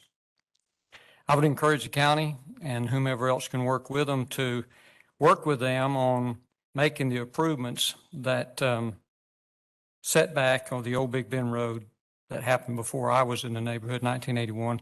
I came in 1983. But that has turned into a very encumbering situation there. It's a dangerous situation. We do have several ministries there as a church. The Christian school, of course, has been operating since 1984. In recent years, it has been very dangerous, the traffic that piles up there and so forth. So I would agree that moving Old Big Bend Road back would give a larger queuing area there, which would be helpful. The county has already cut off the northbound access from Cali Road, which is the north street that Lincoln Road dead ends into currently, where those 7 road humps were shown earlier. So we used to be able to go out to Cali Road and turn north on 301. It did become very dangerous in the last 5 years or so. So they blocked that off. So you have to go out there, turn right, go down to one of the red lights and make a circle back. So that means you get in the queue going south on Lincoln Road to turn left on the Big Bend, to go down to 301, turn left. So anything that the county could do, and my suggestion as a longtime resident there, to help Don Silverman, Denny Pentecost advance an improvement there. And I believe it is county responsibility from my watching of development there. And I'm pretty involved in keeping up with what goes on there. And I sit on an advisory board for the county, so I'm involved in what we're doing in the community. So I would just like to encourage those, you as a hearing master and the planning department and whomever, to work with them in ways that would help encourage our traffic situation there and development. I know it's coming. Thank you, ma'am. Thank you, sir. Be sure and sign in here. Thank you. All right. Anyone else who wishes to speak in support of this rezoning request? Do not hear anyone. Is there anyone who wishes to speak in opposition to this rezoning request? All right. I don't hear anyone. Development services. Did you have anything additional? Yeah, I want to add some more information regarding your questions about procedurally what would occur. I just want to note that also, again, given the applicant's desire to proceed forward with this, I just would note that, again, there's a it's likely that if information comes up where additional information needs to be put in the record subsequent to this hearing, because the hearing closes tonight. For example, with respect to the right-of-way vacation, obviously, as noted, there was issues regarding the extent of that right-of-way vacation and how that may ultimately play out. But ultimately, if a resolution that's acceptable to the county regarding the extent of that right-of-way vacation affects the site plan and changes the site plan, obviously, to make those amendments, the site plan could not be done under the current process because the record would be closed. So that could ultimately result in if that was desired to be considered, would result in potential remand of the application back to the zoning hearing master process post ZHM. Likewise, with the issues regarding the design exceptions, the fact that they're not in the record and would be required if ultimately the decision and the need for those to be placed in the record comes into play subsequent to the ZHM. Again, to place that information in the record also could not be done post ZHM and would also result in the need for remand to place that information in the record. So I just want to put that on the record. And just also wanted to note, just to clarify once something Jane spoke regarding the project to the west. And again, that was done in phases where the first phase of that project was done where it did not require a realignment of the Big Bend to the extent discussed tonight, because again, it was approved in phases where for the first phase, which lesser impacts, where they demonstrated they could develop that first phase under the existing intersection, the way it's located, they could proceed forward. And then it was those future phases of the development that required the realignment of Big Bend Road, that which would come into play with this particular project as shown, where it has to be relocated north. So I just wanted to note that for the record regarding that other PD project, that it was phased to accommodate at build out, it would require realignment of the Big Bend Road as discussed tonight. Thank you. Thank you, Mr. Grady.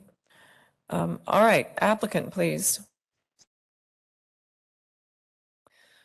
First of all, I'll just ask you, do you have rebuttal and summation that you wish to present?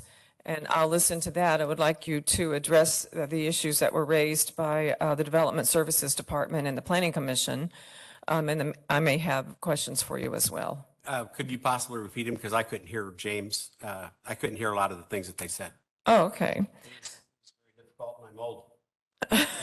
Okay. I do have comments and summation. Would you like me, what specifically would you like me to address? Okay. Again, there are a lot of issues and moving parts in this application, as I stated earlier, but I think the sort of overall analysis of staff is that the message I get is there's insufficient information. The site plan has some insufficiencies. The right-of-way vacating process that I believe is in process has not finished, and there are objections, so that probably will need some adjustments to work through. Transportation had objections. It was raised that no design exception or administrative variance has been submitted. So there are a lot of obstacles that, from what I hear, could probably be worked through. But if the application goes forward with these obstacles, and if it is denied, and we don't know that, but if that happens, then the applicant cannot resubmit for 1 year. On the other hand, and I recognize you have the problem that it's been 180 days since the application. I recognize that is a problem for you.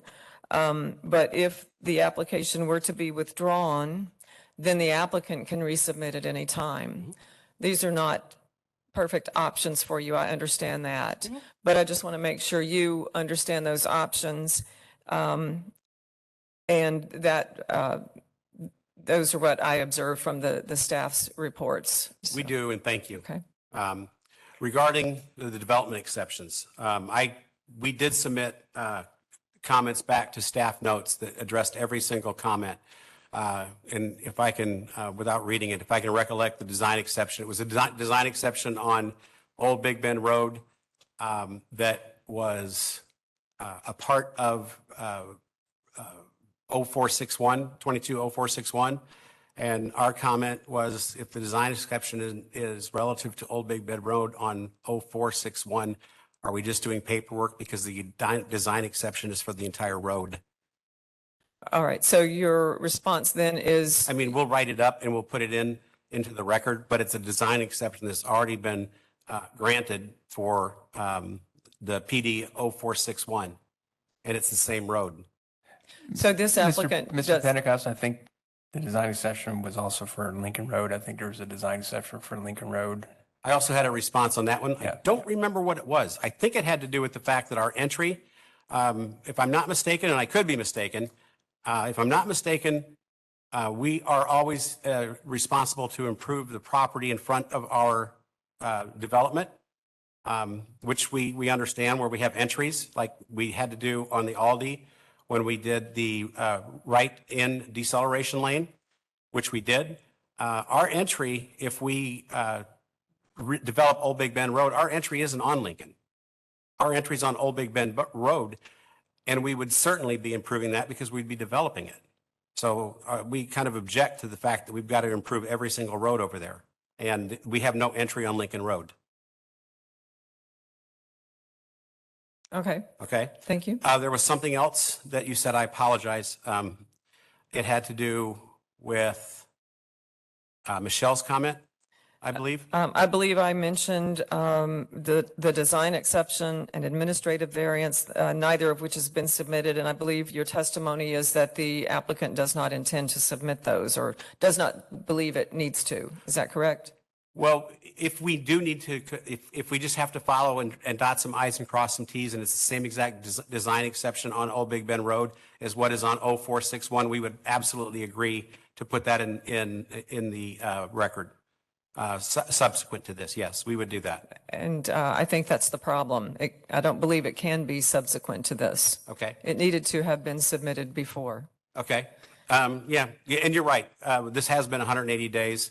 And one of the big fights that we've had since this has begun is we frankly do not agree that Old Big Bend Road should be done on us. It should not be our responsibility. And if you're done with my responses, I will go through my summation that does address this point. Okay, thank you. Yes. Thank you, and thank you. Thanks for your time. I'm putting up this image to just show, this is the, okay, I'm starting this image, I don't need it, just to show. Well, we need to be on the microphone, so pick one. You can use the other one. Okay. There you go. This technology stuff. Thank you. All right. All right. These are the two PDs that we're talking about. This is the one that you guys actually heard 3 to 4 weeks ago and wrote your report on a few days ago on December 7th. This is ours. Okay. That's the intersection problem. This is a simple zoning application. Whether we, Camden HCA or Hillsborough County, relocate Old Big Bend or don't relocate Old Big Bend, that really should have absolutely nothing to do in determining if our site should qualify for rezoning. Everything on the corner of Big Bend Road and Lincoln Bend Road is retail except our property. PD number 0461 also is being recommended for zoning, which includes a retail component. We are not in conflict with the future land use. We have a history of developing quality centers desired by the community, as evidenced locally by our Aldi Center across the street. But there's that one thing that has caused all the consternation between developer and staff. And it's the reason we are 180 days into this, and we're no closer to finishing this than we were 150 or 130 or 120 days ago. It's the Old Big Bend Road alignment. In every discussion from day one with staff, the Old Big Bend Road project had been presented to us as a condition of zoning. I do believe James said it wasn't a condition of zoning when he addressed his review. I'm not 100% certain, but it has been presented to us as a condition of zoning, almost as if it was assumed that we understood and we were totally on board with the project. I did make it clear many times to staff that the land they wanted from us to accommodate this roadway was just too much, and it was destroying our development. When the county right-of-way grab land, when the land grab was growing toward 25% of our property to accommodate bicycle paths, a separate sidewalk on each side of the roadway, it became, we were talking at that point, 96, possibly 96 feet of right-of-way. It became apparent that we could not build our site on the remainder. So at that time, we resubmitted a revised site plan simply showing our site developed without participating in the proposed realignment on our 3.89 acres. That went over like a lead balloon. I don't believe, I'm not 100% certain, but I don't believe staff officially responded to our submission. They just told us that if we did not participate in the relocation project, we would not get zoning. So a government agency, county staff, is telling us, the private developer, that we need to voluntarily participate in a developer-driven project or face the consequence of zoning denial. That's a lot to unpack, and that is an unarguable factual summation. I'm not going to go on the record and tell you what word I believe that summation defines, but I will certainly go on the record and tell you it doesn't define willing participation, and it doesn't define developer-driven. We are being sucked into a relocation project because the county got the mammoth property to our west willing to take on the county's obligation to design and build the relocation of Old Big Bend Road. Problem is, there's at least one piece missing in that agreement. And if you look real hard toward the lower center of Exhibit 7, you'll see that little 4.6% thing, that's us, which you are trying to force our participation down our throat for free.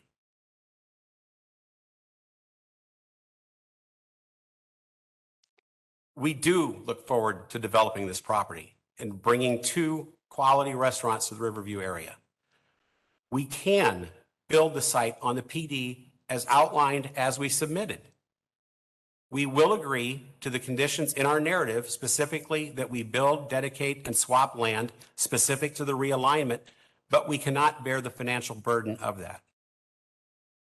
So please, I ask that you recommend to the BOCC that our property be rezoned to PD as stated in our attached narrative, and I thank you. Thank you, sir. All right, that closes the hearing on rezoning PD 22-0567. The next item is agenda item D2, rezoning PD 22-0648. The applicant is David Wright, TSP Companies Incorporated. The request is rezoned from AS1, RSC6, and ASC1 to a planned development. Sam Ball will provide staff recommendation after presentation by the applicant. Good evening, Madam Hearing Officer. My name is David Wright, President of TSP Companies. Our address is P.O. Box 273-417, Tampa, Florida 33688, and I have been sworn in. Tonight, I'm presenting a request to rezone a property from AS1, ASC1, and RSC6 to planned development to include a 300-plus seat church and a 40,000 square foot mini warehouse with up to 520 storage units. The 12.2 acre subject property is located at the southeast corner of the intersection of East College Avenue and 24th Street Southeast, has a comprehensive plan designation of suburban mixed use 6, and is located within the Ruskin and South Shore area-wide systems plan. The property is currently utilized as a 300-plus seat church, and the mini warehouse facility is proposed as an additional use of the subject property. The applicant acknowledges there are unresolved planning and transportation issues as indicated by the findings of inconsistent by the Planning Commission staff and recommendation of non-supportable by Development Services staff. We are able to address all of those concerns with revised documents. However, the revised site plan and administrative variance were not completed in time for submission into the record for staff's review prior to this hearing. In short, we're in the same situation as the previous application where we have come up against the 100-day deadline to bring this to a hearing, and my client has directed me to proceed. So that said, I am here to move this application forward at the direction of my client, and unfortunately I have nothing further at this time. I will add that I am aware of the ramifications of taking this forward to the board. I understand that if it's denied, then we cannot submit this for a year. And so I just wanted to put that on the record. Thank you. Mr. Wright, you said you had submitted documents to address the objections. When did you submit those? We have prepared documents, but we were not able to submit them in time for this hearing. So I know that we can address them, but staff has not been able to review those documents. Okay, I misunderstood then. I'm sorry. So you have prepared them, you can address them, the objections, but you haven't submitted. That is correct. Okay. All right. All right, I understand. Thank you. Development Services, please. Good evening, Sam Ball, Hillsborough County Development Services. The applicant is requesting to rezone the subject property from AS1, ASC1, RSC6 to planned development in order to accommodate the development of a 40,000 square foot mini warehouse facility of up to 520 storage units. The property covers approximately 12.2 acres, is located at the southeast corner of East College Avenue and 24th Street Southeast, and it's currently developed as a church with 41,310 square feet. The property is located in an area with a variety of uses and zoning designations. Uses include single-family residential, vacant commercial, vacant residential, concrete production and distribution, strip retail, and another religious facility. As proposed, the total site development would include the existing church and up to 40,000 square feet of the mini warehouse space. The building would be required to have a 30-foot front setback, a 20-foot side setback, and a maximum building height of 35 feet. The property would also be limited to a maximum floor area ratio of 0.25, a building coverage maximum of 50%, and a maximum impervious surface area of 70%. The applicant submitted the revised plans after the November 30th revision deadline, and as a result, the proposal cannot be fully evaluated by development services or transportation. Based on the plans being insufficient for review, staff finds the request non-supportable. And that concludes my presentation. Okay, thank you very much. Planning Commission? Unica Mills Planning Commission staff, the subject property is located within the suburban mixed-use 6 future land use classification, the urban service area, and the Ruskin and South Shore area wide systems community plans. The rezoning is inconsistent with future land use element policy or objective 7, future land use element policy 7.1. The applicant has provided insufficient information for staff to fully evaluate the intensity of the calculations. The proposed development is also not compatible with the surrounding uses and does not meet the intent of policy 1.4 and future land use element policy 16.2, 16.3, and 16.10 regarding compatibility and complementary uses. Again, the site plan and narrative lacks details to conduct a full analysis of compatibility of the proposed development with the surrounding area and uses. The rezoning is also not consistent with objective 16, policy 16.1, and 16.3. Additionally, 16.5, which is the need to protect existing neighborhoods and communities that will emerge in the future. The request does not protect existing neighborhoods, as the proposed mini warehouse appears to be very close to the nearby residential. And based on those considerations, Planning Commission staff finds the proposed rezoning inconsistent with unincorporated Hillsborough Comprehensive Plan. Thank you. All right, thank you, Ms. Mills. Is there anyone here or online who wishes to speak in support of this application? Do not hear anyone. Is there anyone here or online who wishes to speak in opposition to this application? Do not hear anyone. All right, Development Services, anything further? Nothing further. All right, and applicant, did you have anything further you wish to add? Since I can't speak to a plan that staff hasn't reviewed, I have nothing further right now. Thank you. All right, thank you, Mr. Wright. That will close the hearing on rezoning PD 22-0648. The next item, agenda item D3, major mod application 22-0686. The applicant is Ryan Plate for 2022 Balm Riverview LLC. The request is for a major modification of existing plan development. Michelle Heinrich with Development Service will provide staff recommendation after presentation by staff. We did hand out a revised report with some corrections to some clerical errors in the original report, and that was provided to you. Thank you.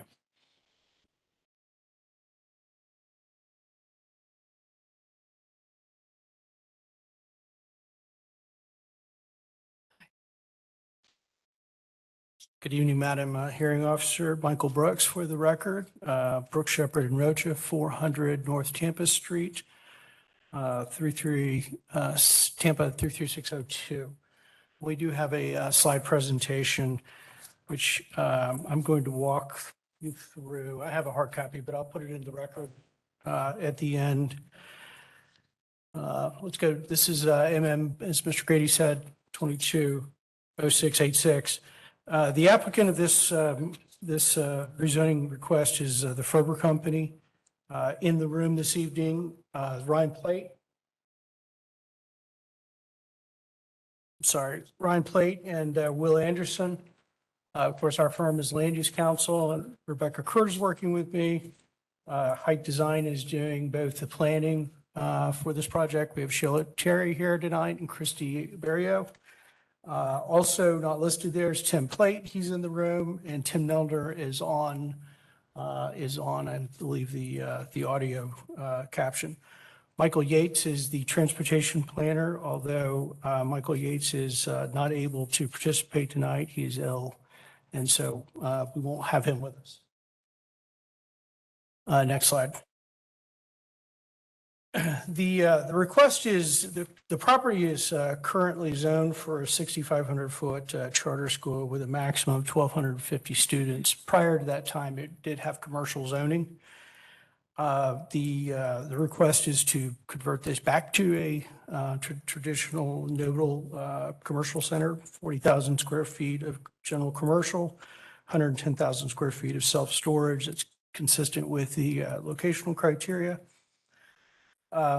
What seems to be a theme this evening, if you have noticed the timing, is this application is coming to you also with at the 6-month, 180-day deadline. The November 30th deadline for submittal of revised site plan has obviously since passed. The transportation comments in particular and the staff reports were submitted into optics on the 4th and the 5th of December, and we simply have run out of time. The difference of this petition is that it's a recommendation of approval. And as I'm going to briefly point out, the reason that I raise this is that the condition of approvals, frankly, don't quite work for the developer. And so while perfect is not on the menu, in terms of process, what we intend to do is to go forward tonight and then to request a remand. And I do believe that with a little bit of additional time, we can get to an agreement. So with that said, we're not going to try to plan from the podium, no more than staff is going to attempt to plan from the dais. The primary issues on the site are there are environmental challenges, significant drainage issues, kind of, all the way around this intersection related to Doug Creek, on-site and off-site transportation improvements, all of which then segue into the fact that we have fractured ownership of this PD. The project is an assemblage of 15 acres. I'm going to briefly run kind of through just a 30,000 foot. This is an emerging activity center you may be familiar with from other petitions. Belmont subdivision is to the west. Sumner Crossings Commercial Center was just recently approved by the board last year on the corner of the intersection to the north. And you can almost see on that image, Paseo El Mar Boulevard has now been completed. The flyover to I-75 is, I believe, open. And so this intersection has connectivity to US 41 as we stand here today. Next slide. Project is within the urban service area. It'll be served by water and sewer, of course, and it's in the R4 land use category. And as I said, meets the locational criteria. Next slide. This is just a copy of the charter school. The charter school PD did encompass at that time that fractured ownership scenario that I was telling you about. So, this is a situation that even if we divide up the commercial center, it's the timing of the improvements that prove a challenge. Next slide.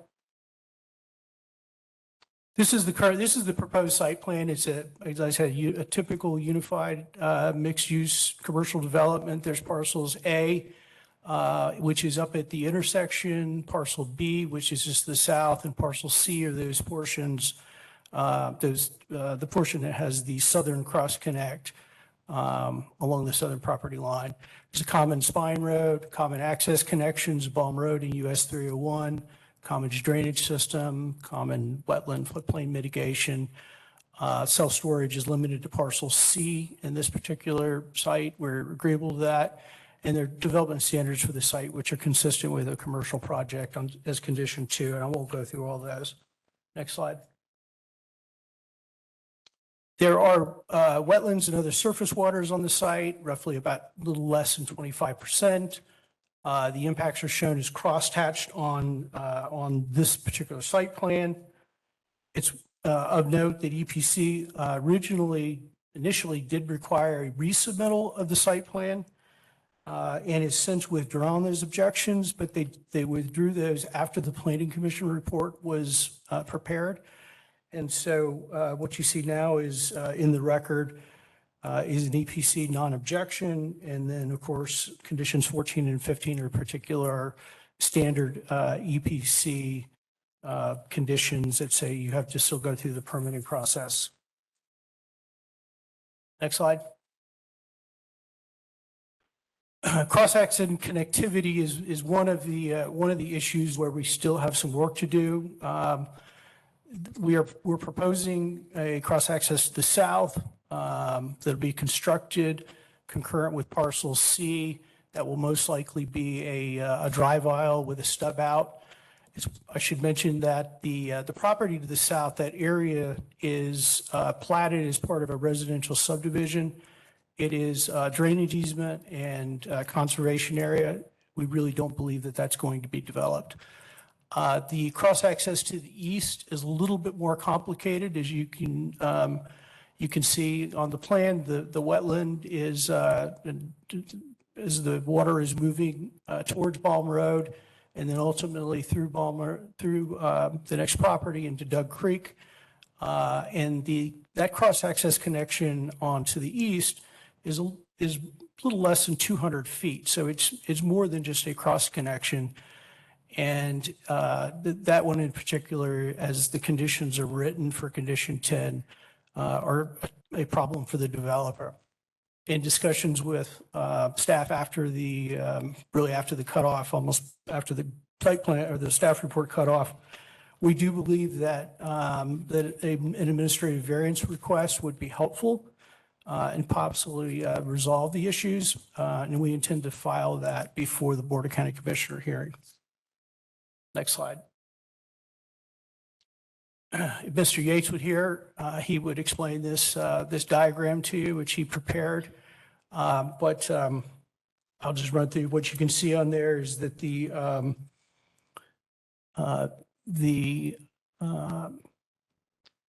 design exception involves an extension of the westbound left turn lane, construction of a concrete separator, widening of the lanes, the eastbound lanes to 11 feet, type F curb, and then you see the 10-foot pedestrian path. And then you also see the right-of-way preservation area on here. And then if it went over just a little bit more to the south, you would see then the scenic corridor buffer, 15-foot on the site plan. All of that is detailed qualitatively in condition number 7. Next slide. There are 2 requested variations to 60606. Primarily, they are based on the fact that the site is heavily vegetated, heavily impacted by wetlands on the east and at least the southeastern corner. We're not proposing any additional buffer or any buffer at all on those boundaries, although there will be a 100-foot setback from the east. We're proposing not to have any screening on the east. You really can't get to that property boundary. And then on the southern boundary, in lieu of a 20B, and in recognition of the drainage easement and the conservation easement to the south, we'd have a type A buffer type A screening where the existing vegetation does not meet that standard. And there is a separate variation document that has been prepared by Height Design and put into the record.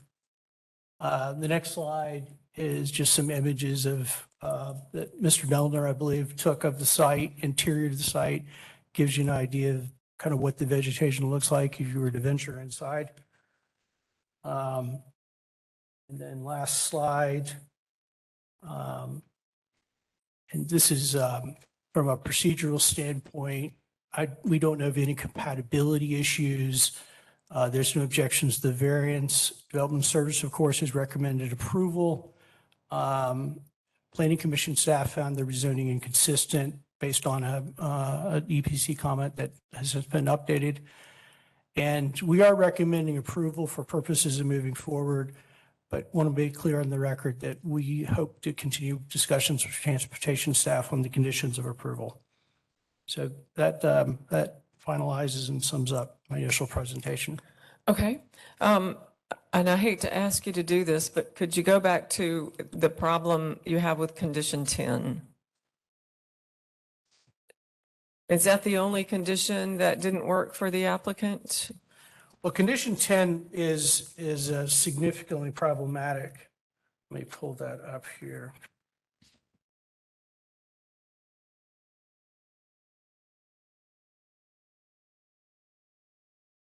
Yes, 10 deals with the cross-access connection to the east. That is as I pointed out, that one is a challenge because from an engineering standpoint, an impact standpoint, cost standpoint, that it's not just a stub out. So that is one. Again, not to plan from the dais, but the other ones that particularly number 8 and which deals with the timing of improvements relative to the development on parcels A and B, and more particularly number 12 that deals with relocation of the cross access between parcels A, B, and C. That has to do with maintaining a minimum throat depth. Parcel A is under a different ownership from the other remainder of the site. And there's concern that the way this is structured, that if the site does not get closed under single unified ownership, that condition may not work for all the parties. Obviously, we'd like to clean up the planning commission report as we go to the board as well. And so. Okay. That Thank you. answer your question? Yes, thank you.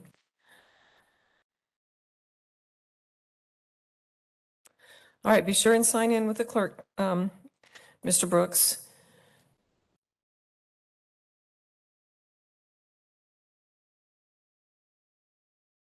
And we'll hear from Development Services.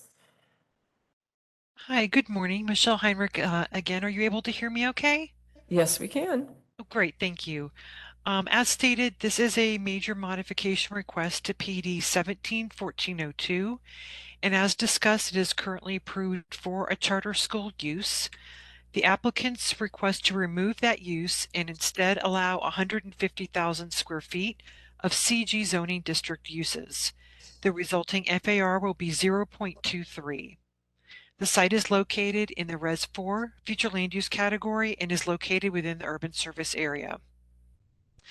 As the applicant oriented you to the site, the proposed site plan depicts 3 development areas with the mini warehouse use limited to parcel C. The minimum setbacks proposed along the northern, southern, and western PD boundaries is 25 feet. And due to existing wetlands within the eastern portion of the site, a minimum setback of 100 feet is proposed from the eastern boundary. Building heights will be limited to a maximum of 50 feet 4 stories. 2 PD variations are requested, which the applicant already discussed in detail. On that issue, staff has no further information to provide and for the record does not object to those PD variation requests. No objections from reviewing agencies were received. Therefore, staff does recommend approval subject to proposed conditions. And as you heard, staff did provide a revised staff report at the beginning of the hearing. That was to revise the compatibility analysis on page 10 and to revise a condition number 4 to recognize the stub out that would be placed within the southern boundary so it would not be in conflict with the required fencing. And also the BOCC date on the staff report is incorrect and it should be February 7th and that will be corrected and placed into the record. I'm available if you have any other questions. All right, thank you, Ms. Heinrich. Planning Commission? Unica Mills Planning Commission staff, the subject property is located within the residential 4 future land use classification, the urban service area, and the South Shore area-wide systems community plan. The proposed modification is consistent with the intent of the residential 4 future land use classification. The intent of the residential 4 future land use is to designate areas for residential, suburban scale neighborhood, commercial, office uses, and multi-purpose projects. The request for 110,000 square feet of mini storage and 40,000 square feet of either commercial general or office uses is within the intensity that can be considered for residential 4. The proposed modification would facilitate non-residential uses comparable to the development pattern in the surrounding area. There's a public shopping center to the west, and approval of mini storage and commercial general uses were approved through Major Mod 21-1090 located to the north. making this request consistent with policy 1.4, objective 16, policy 16.2 and 16.3 of the future land use element. Future land use element objective 22 speaks to commercial locational criteria, which is based on the category of the property and the classification of the intersection of roadways as shown on the 2040 cost affordable long-range transportation plan.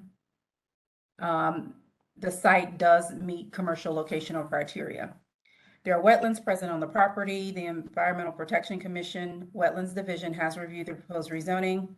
At the time of drafting this report, the EPC comments on file suggested a resubmittal of the site plan due to wetland impacts of the proposed development.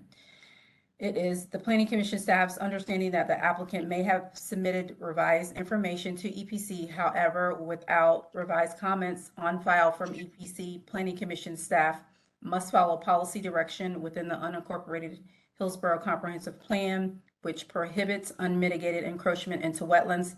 Therefore, the request is inconsistent with policy 3.5.2 of the Environmental and Sustainability section of the unincorporated Hillsborough Comprehensive Plan. The application request is within the limits of the South Shore Area-Wide Systems Community Plan, which seeks to properly manage water resources and water quality and to achieve harmony between development and the natural environment. This request is inconsistent with the vision of the South Shore Area-Wide Systems Community Plan.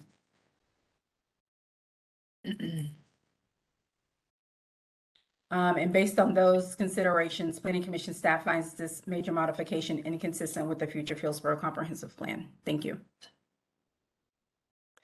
All right, Ms. Mills, I guess just a quick question. The finding that the request is inconsistent with the vision of the South Shore Area-Wide Systems Community Plan, is that also related to the EPC comments? Those are related to wetland impacts, yes. All right, understand. Thank you. Okay, is there anyone here or online who wishes to speak in support of this application? Don't hear anyone. Is there anyone here or online who wishes to speak in opposition to this application? I do not hear anyone. Development Services, anything further? Nothing further. All right, and applicant, did you have anything further? I don't think there was anything to rebut. Thank you. All right, thank you. This will close the hearing on major modification 22-0686. We're going to take a quick break. We'll be back in 5 minutes. So that would make it 8:12, I believe.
Attention, everyone. We are live again in 3, 2, 1. All right, welcome back. We're reconvening the December 12, 2022 zoning hearing master meeting. And we're ready to call the next case, please. The next item, D4 was withdrawn, so the next item is D5, rezoning PD 22-0877. The applicant Rick Olson, the request is to rezone from CG to a planned development. Sam Ball with county staff will provide staff recommendation after presentation by the applicant.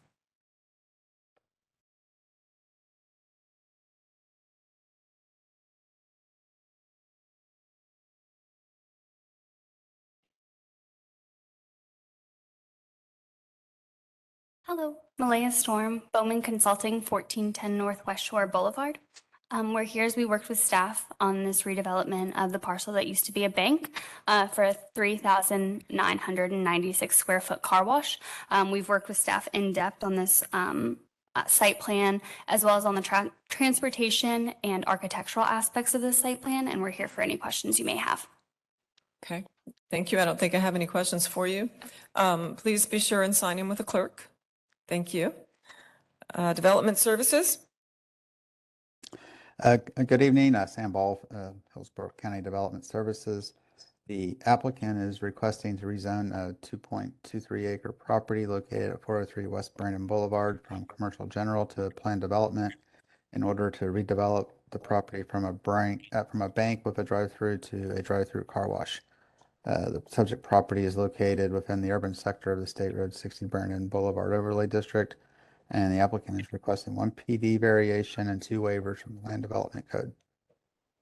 The property fronts the Brandon Boulevard commercial corridor and is surrounded by a variety of non-residential developments, including an office, medical office, a funeral parlor, vacant property, a bank with drive-through, and a shopping center that is zoned PD to the west.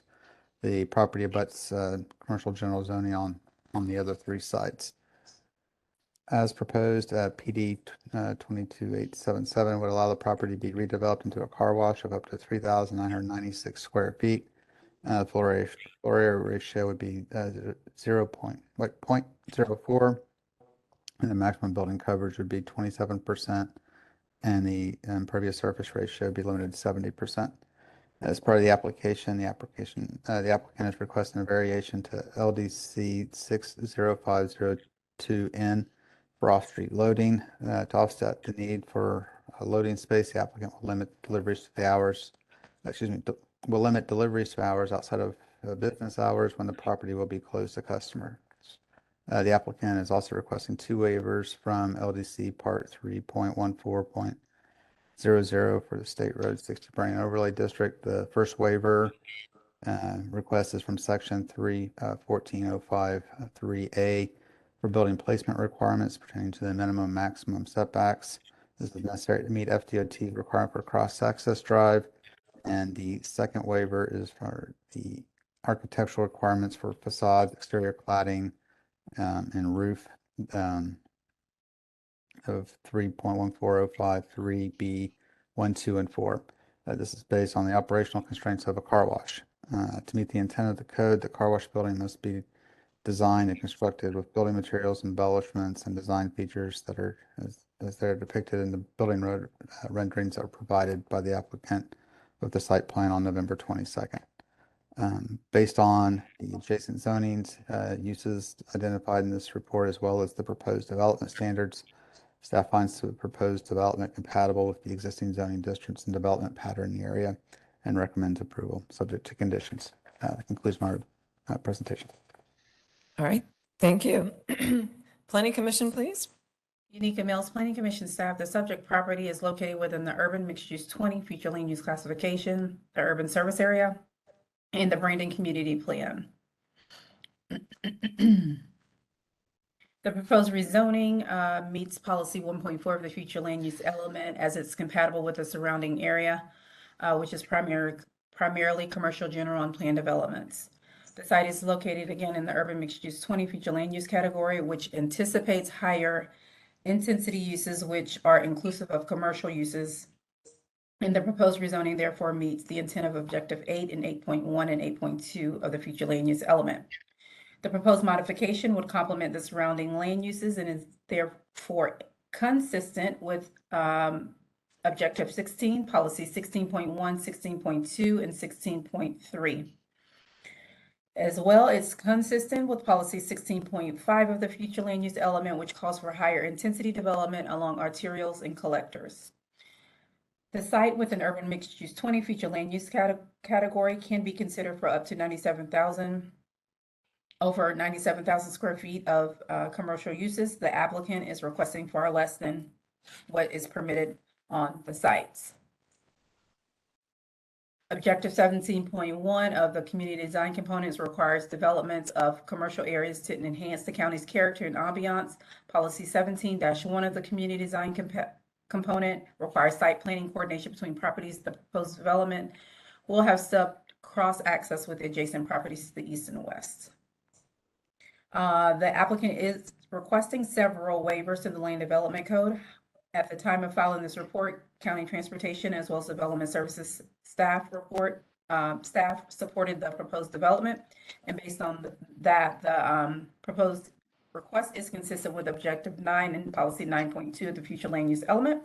The request is also consistent with the Brandon Community Plan. The site is located within the Urban Character District that is outlined in Goal 5 or Goal 6, 5A, which contains the most intense land uses and includes regional shopping areas and the State Road 60 overlay.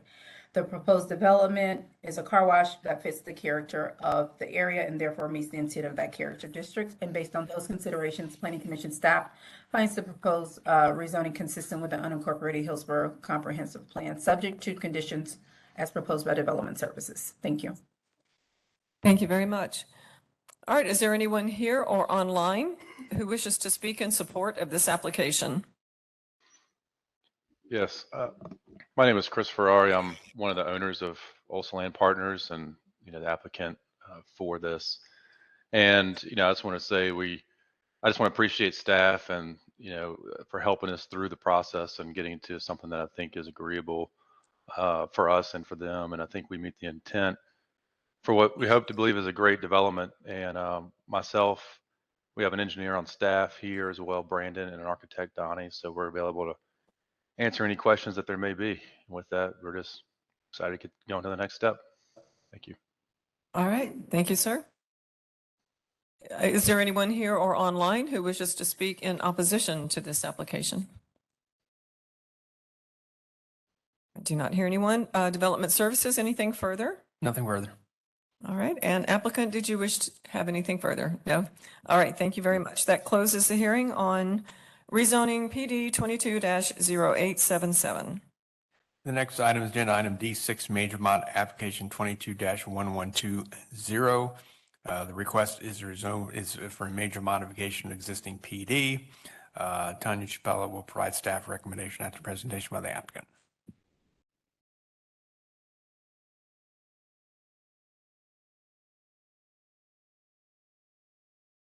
Good evening, Madam Hearing Officer. Good evening, Brian Grady and the staff. My name is Hush Govahi. I'm with Northside Engineering. We're located in Clearwater, 300 South Belcher Road, and have been sworn in. Wanted to go publicly speaking, wanted to publicly appreciate the staff for being extremely helpful, extremely kind. So before you tonight, we have this 5.11 acre piece of property that is located on Causeway Boulevard, 9027. This project was previously rezoned to PD. PD number on that is 91-0116. Subsequent to that, the project was the land use was amended to RES 20, and we're able to increase the density from 12 units an acre to 20 units an acre, which it became consistent with the neighborhood. Due to the increase, we were able to provide additional units on this property and presented the staff with 102 units of multifamily, which is consistent with your 20 units an acre land use. Basically, that's the project before you, and we have met with DOT and had met their requirements in terms of access to the east, vehicular access, and we've provided some pedestrian access to the east and to the west of us. So staff's been extremely helpful, and we've been able to accommodate their requests and requirements. Requesting your approval. All right. Thank you, sir. Thank you. Be sure and sign in with the clerk here. All right, Development Services. Tanya Chapela, Development Services. The applicant requests to allow a maximum of 102 unit multifamily development. The applicant requests to remove all existing commercial entitlements and to increase from 38 single family units to allow this total of 102 unit development.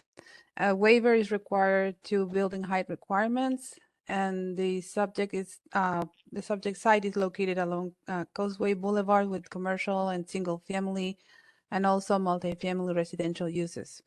The proposed use is comparable to the current residential uses, and the proposed layout is compatible with the surrounding development pattern.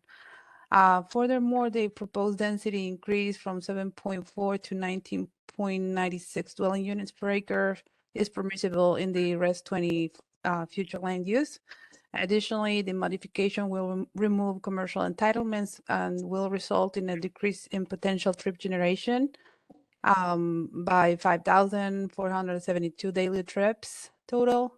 So given the above, staff finds the proposed modification to be compatible with the surrounding properties and in keeping the general development pattern of the area. And the staff recommends approval of this request subject to conditions. And this concludes my presentation. Thank you. All right, thank you, Ms. Chapela. Planning Commission, please. Unica Mills Planning Commission staff, the subject property is located within the residential 20 future land use category, the urban service area, and the Greater Palm River Area Community Plan. The subject site is located within the urban service area, and according to Objective 1 of the future land use element, 80% of the county's growth is to be directed. The request is consistent with that policy direction.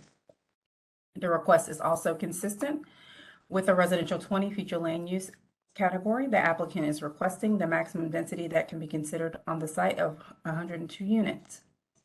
The proposed rezoning meets the intent of Objective 16, Policy 16.12, Policy 16.3, Policy 16.7.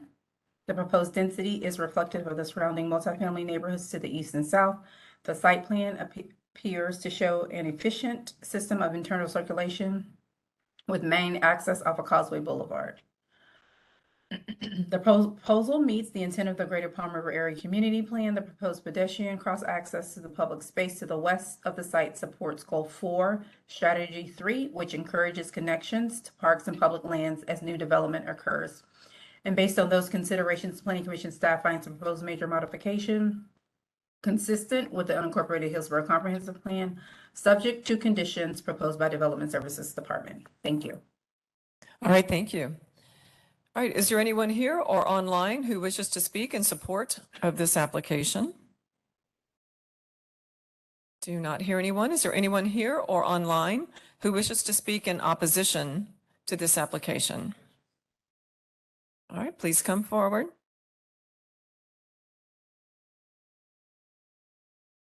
Bruce Weir, 9025 Causeway Boulevard.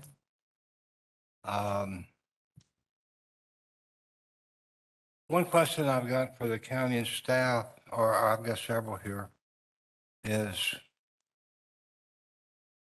who's taking my direct access to Causeway away, where I'm going to be forced to take it off of there? I noticed they didn't provide any map or any site plan up here, so I could turn right around and see.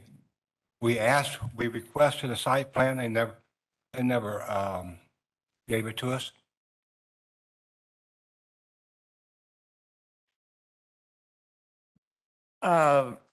Maybe staff can address that. I believe there's a there is a site plan in the record, sir. Also, I can't see it. How far is it off my property line? It looks like 3 feet.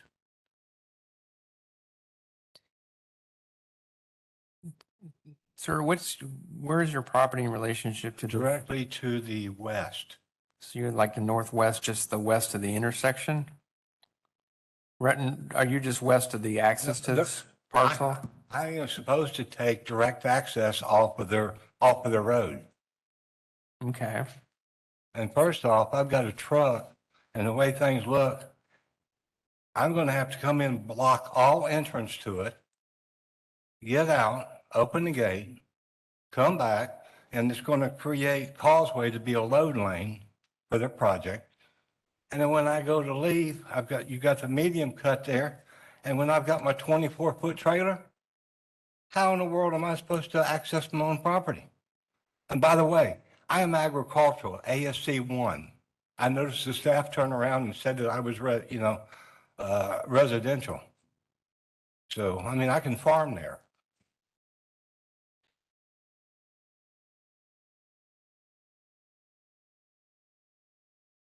Madam Hearing Officer, and when he's finished with his presentation, we can have transportation respond to. I think basically, looking at the site plan, he's adjacent to the access drive, and it looks like they're providing him access to his property from the project. So I'd have to ask transportation to respond to his questions and concerns regarding the access, because, I mean, I've got one. but they're not part of this. Yeah. What is the required setback from agricultural property? That's a height setback for agricultural property. Well, sir, if you could go through all your concerns and then we'll respond when you're done with your presentation. Yes. I'm sorry, that's going to be a great devaluation of the property, having to take it off the road. And like I say, the design access is not compatible for normal use. Like I said, I'd have to block traffic, get out, open my gate, then pull in and so forth. And when I pull out, I'd have to block both ingress and egress traffic and run over their center cut and so forth. I mean, to do it, it doesn't allow my truck, much less a 24-foot trailer, to enter and exit. There's been no consideration, apparently, so far, from the county and stuff to my needs and concerns. And by having that curb cut there, it's going to destroy a vast portion of that property. And something else, do they have a tree count?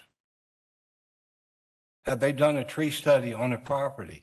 There's 100-year oak trees on that property that, according to that plan, it removes all vegetation completely, 100%.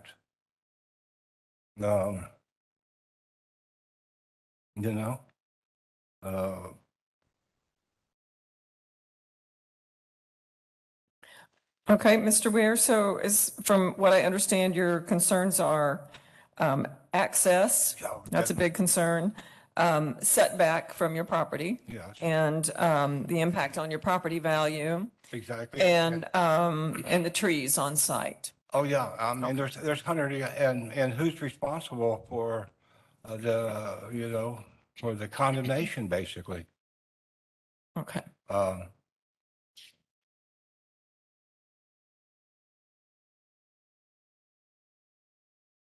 Okay. Thank you. I understand your concerns. We'll see if we can get some of them addressed on rebuttal or by development services. And did you have anything further? Well, I'm trying to say, if I heard the county attorney say, I either have to throw everything against the wall now or hold, I can't bring it up at the county commission meeting, correct? Can I add more to this if I find it? You would have to ask for additional evidence, and I can't say at this point if that would be accepted. So, I mean, yeah, it's prudent to put whatever information you have into the record now. Yeah, and especially when I put an access gate there, having to get out and punch the buttons while blocking all the traffic. So, But I do thank you Yes, sir. very much for your time. Thank you. Please sign in with the Yes, clerk. ma'am. All right. Thank you, sir. Is there anyone else who wishes to speak in opposition to this application? All right. Don't hear anyone. Okay, we'll go back to development services. Yeah, in response to looking at the conditions, it appears that, yeah, I think he's folio 47523, which is sort of the northwest corner, not in the PD. Right now, the proposed building setback is 20 feet from his property boundary. And sir, you can't. Yeah, Mr. Ware, Can't speak. Mr. Ware, your comments are closed, but if you're going to comment, it has to be in the microphone. So just let development services respond, okay? Go ahead. Go ahead. I'm trying to figure out how far off my property line. It looks like only a 3 or 4 foot sidewalk, and then you got the asphalt for the ingress. Oh, so you're talking about the roadway?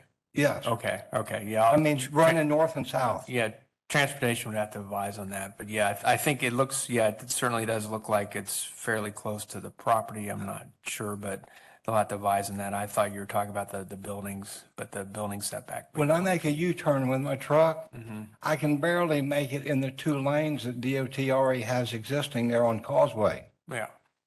So, I mean, I think a genuine concern. Understood. And like I said, the height requirement also, Yeah, the setback. yeah. So again, the setback for the building from his property is 20 feet. The maximum building height is 50 feet. I will note that the applicant did request relief from the. Just a minute, Mr. Ware, please.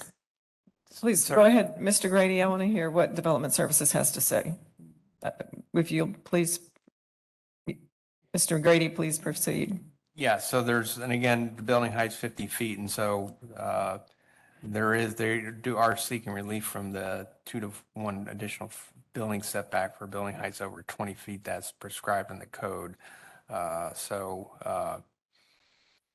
yeah, it's a misstatement in the record that regarding, I would note the waiver statement speaks to allow us, I think, what does it say, a 70 and a 65-foot west and east setback. That's what it would have been required if you applied the 2 to 1. So again, they're seeking relief from that to do a 20-foot setback along his property boundary. All right, is this a PD variation or? Yes, it's a PD variation. Yeah. Okay. May I speak?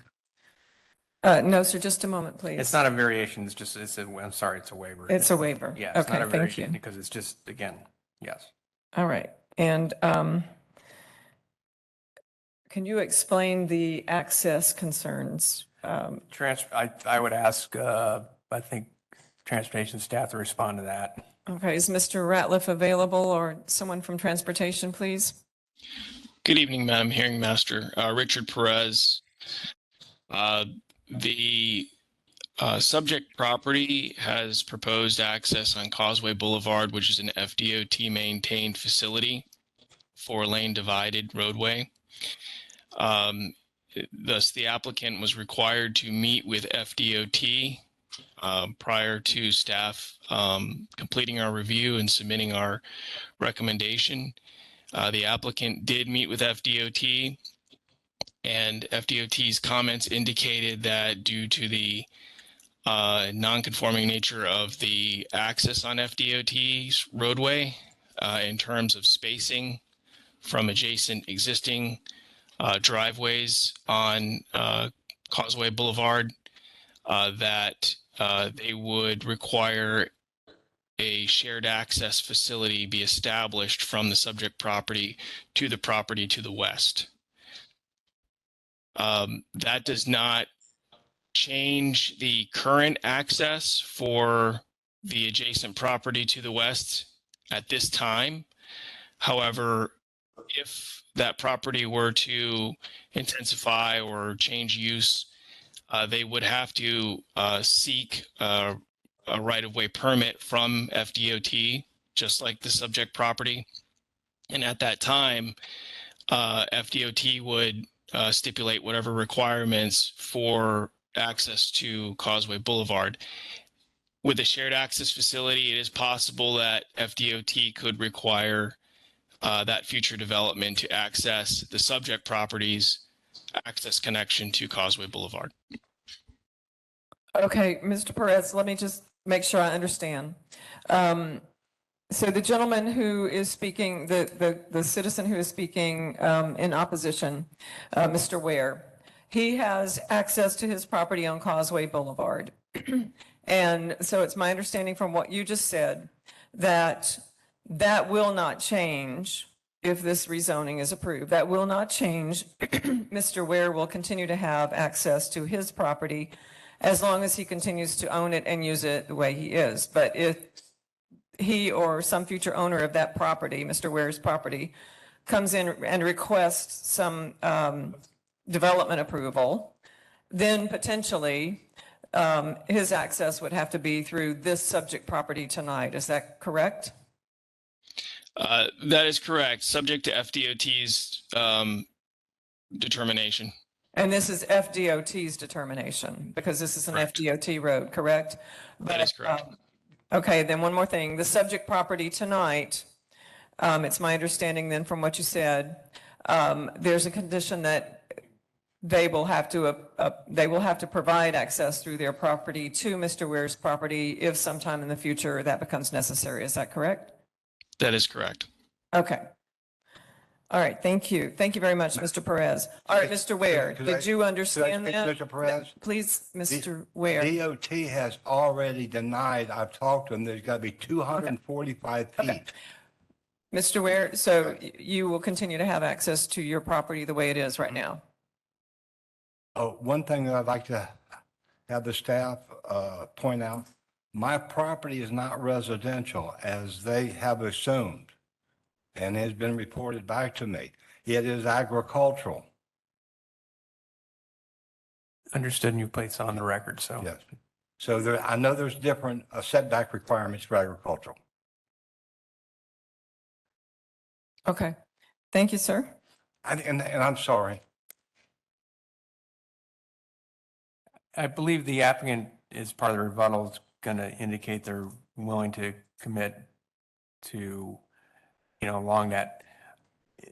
It was a little unclear on the record, but basically they did not waive buffering screening along that boundary. So to provide a 20-foot buffer between the road and his property, because that would be the code requirement. He's also, and he'll commit this, he'll note this in the record, also commit to meeting the setback requirements for the 2-to-1 for that building immediately adjacent behind him. So the request for relief from the 2-to-1 would not apply to that building. And I think he'll put that on the record because I just spoke to him. So. Yes. All right, applicant. Good evening. This project is pretty flexible. We have plenty of room to expand. Absolutely have no problem to make our neighbor happy. We can shift the building further south away from his property and also shift the access further east away from his property. But one thing he ought to know is that DOT would like us to provide access to the property line. So we're going to have to bring pavement to his property line for his future connection. But that's like I think it's either 15 feet or 24 feet roadway. Okay, and I'm just looking at your site plan. It's a little fuzzy on my screen, but I do see at your entranceway, it appears that there's a stub out or something. Yes, that's okay, a DOT for requirement. A DOT requirement, Yes. okay. All right, so that's the access issue, and the other issue was, I guess, a setback of the buildings from his property, and I think Yes. you addressed that too. There's plenty of room. We can shift it further back. Okay. We would like our neighbor to be happy, and we certainly don't want to have any issues with our neighbor. Be glad to do whatever it takes to help. Okay. Anything else you wish to add?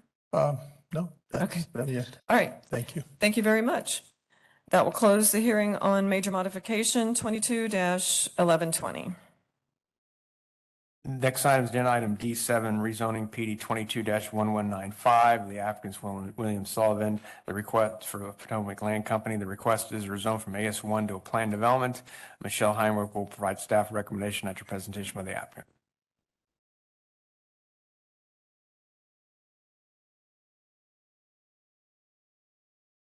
Hello, I'm the applicant, William Sullivan with Potomac Land Company, 26336 State Road 19, Howing Hills, Florida, 34737. Sean Cashin will begin our presentation. I'll be over here to assist to make sure that the slides move forward. Thank you. Okay, and then I'll be back up. All right. Good evening, Sean Cashin, 13825 ICOP Boulevard, Clearwater, Florida. I'll begin the presentation. Next slide, please. There's a project location. The 19.1 acre site is located east of US 301, south of Fishhawk Boulevard, and east of Rodine Road, where it intersects Boyette. Next slide, please. It's a future land use. We have, our site is R4. There's R4 to the north, to the west, and to the south and southwest. To the south is actually RP2. There's an existing cell tower facility there. Just to mention, our proposed density is 3.65 units to the acre, which is consistent with the R4. There's the zoning. Our site is zoned AS1. There's RSC9 to the north, RSC4 to the west, AS1 to the south. PD, which is actually a preserve, is off to the east. Next slide, please. Existing land use, to give you an idea of what the uses are out there. Our site consists of a single family home and a mobile home. There is, again, homes. There are single family to the north, single family to the south, southwest, and also a single family that is to the west, west of Boyette. Next slide, please. Here's an exhibit gives you an idea of surrounding density.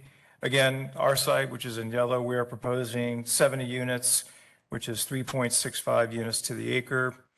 The enclave at Boyette, just to the north of us, is 3.91 units to the acre. Hickory Breeze, that's off to the west, 2.5 units to the acre.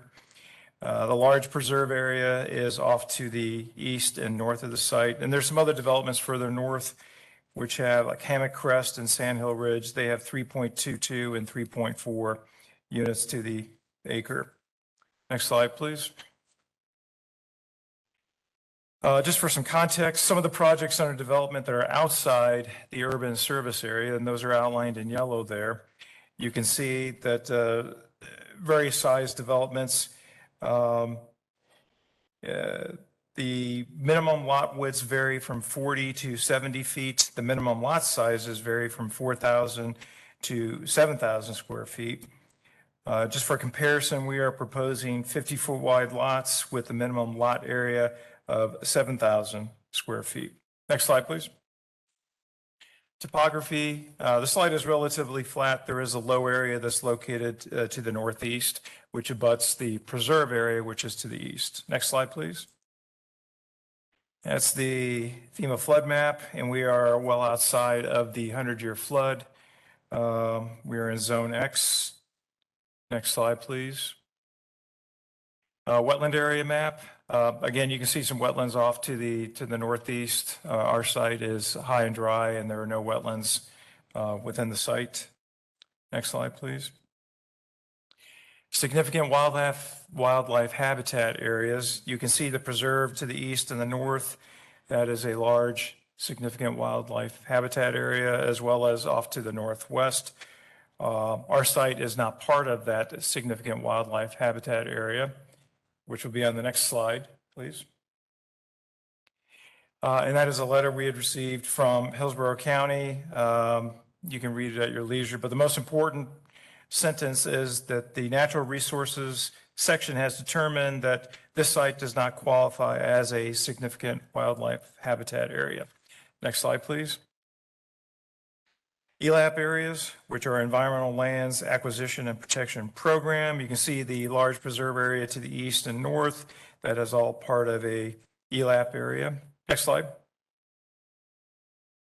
This is our general site plan that we have. Again, we are proposing 2 access connections to Boyette off to the west and to the south. We also have a roadway stub out Street B that is stubbed out to the west. We are proposing 70 50-foot wide lots with a minimum lot area of 7,000 square feet. The entire western boundary is going to consist of a 10-foot landscape easement with vertical screening. I'll show you that detail in a following exhibit. Also, the westerly 297 feet to the north boundary will also be within a 10-foot landscape easement. We will have 20-foot landscape tracks that will cover the frontage of, well, the frontage along Boyette to the south and the frontage to Boyette to the west as well.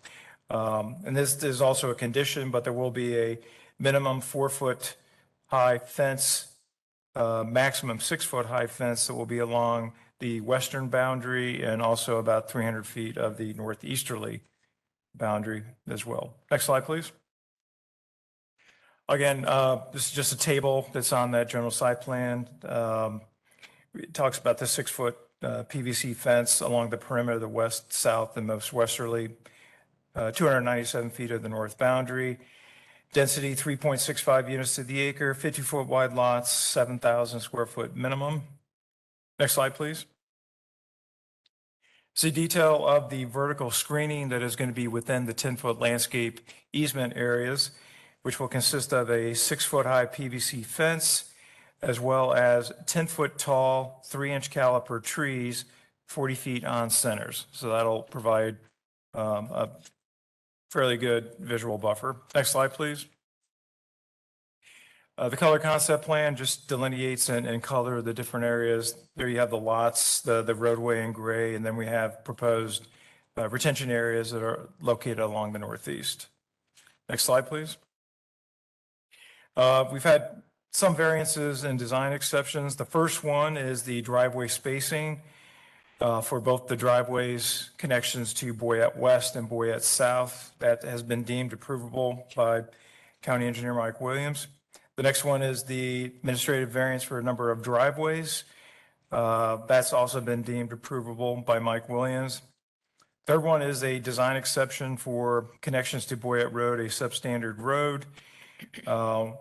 And I'll show you this later in a slide. We are proposing to build 1,700 lineal feet of sidewalk with segments on the east and north side of Boyette Road to help with pedestrian connectivity. Again, this has been deemed approvable by Mike Williams.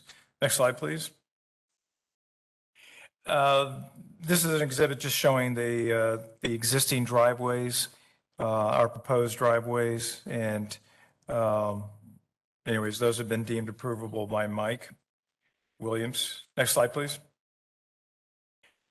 All right, this is the proposed sidewalk exhibit. The yellow is the on-site sidewalk. Orange is the existing sidewalk on Rodin and Boyette. The green and the purple are the proposed sidewalk. The green being the proposed sidewalk along the frontage of the property, the fronting on Boyette Road, that is required. The purple is the sidewalk extension that's along the north side, the east side of Boyette Road heading north, and that's approximately 1,100 feet of off-site sidewalk that we are proposing. Next slide, please. Connectivity map. Again, this just shows the access connections to Boyette and the access stub out to the west. Next slide, please. Utilities map. There is an existing 12-inch water main and 16-inch sewer force main that this site will connect to. Next slide, please. All right, that concludes my portion of the presentation. Bill Sullivan will come up here and talk about traffic and also community outreach. Thank you. Thank you. Thank you. You can go to the next slide from that. Okay, so we did, the traffic analysis, and just continue. This is a typical traffic study. Keep going. Sorry. Keep going. I want to get to one slide.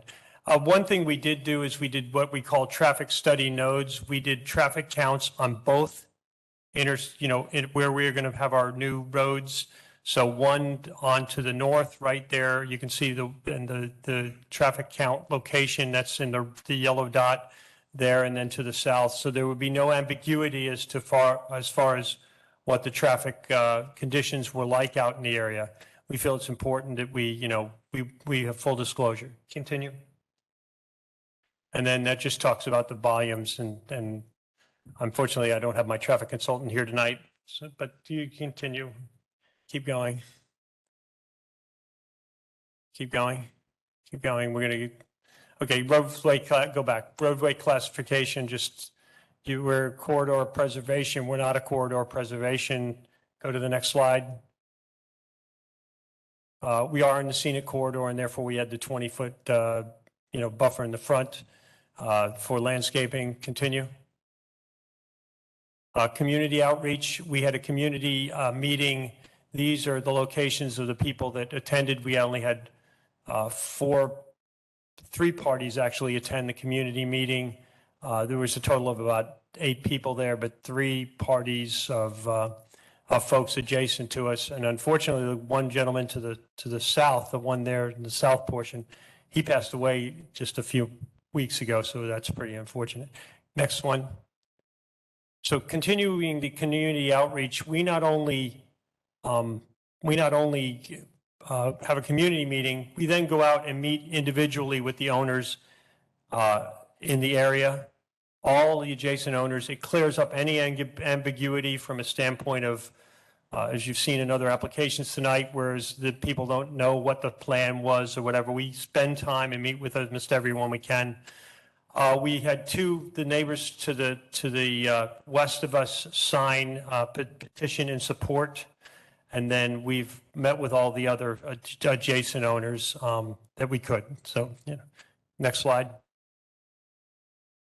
This is just kind of a concept overlay, kind of showing how it would look in an aerial. So you got a feel for how it would feel. And I think that might be the last slide. Is that it? Yep, that's the last slide. And I'm here to answer any questions, and we'll answer at the, I'll come up again at the end of the presentation from the county. Thank you. Thank you so much. Both of y'all, please be sure to sign in with the clerk's office. And this presentation has been submitted. Need that to be on the record, please. On the record, this presentation has already been submitted to the record prior electronically. Okay, I'll see it. Thank you. Thank you. All right, Development Services. Hi, good evening. Michelle Heinrich, Development Services. As you heard, the applicant is requesting to rezone property currently zoned AS1 to PD to allow for a 70-unit residential development, resulting in a density of 3.65 acres per unit.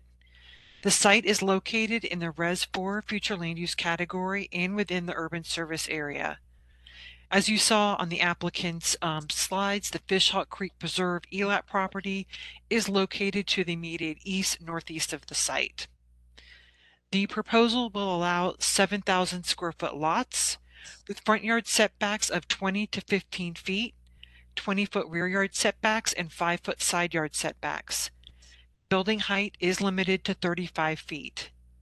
The applicant proposes a 10-foot wide landscape easement along portions of the northern PD boundary and the western PD boundary, which will provide fencing and tree plantings as the applicant provided in his presentation.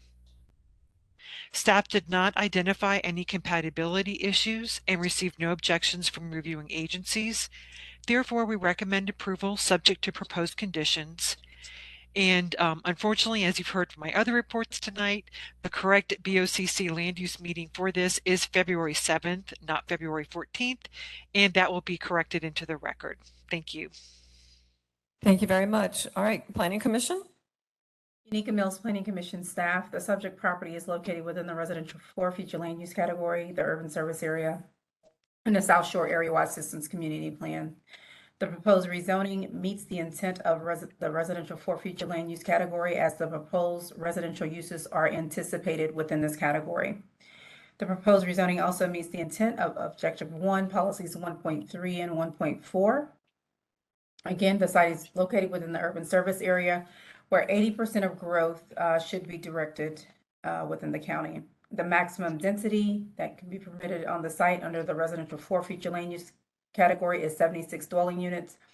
The project therefore meets minimum density as it will be building out at 92% of the maximum density with the 70 dwelling units.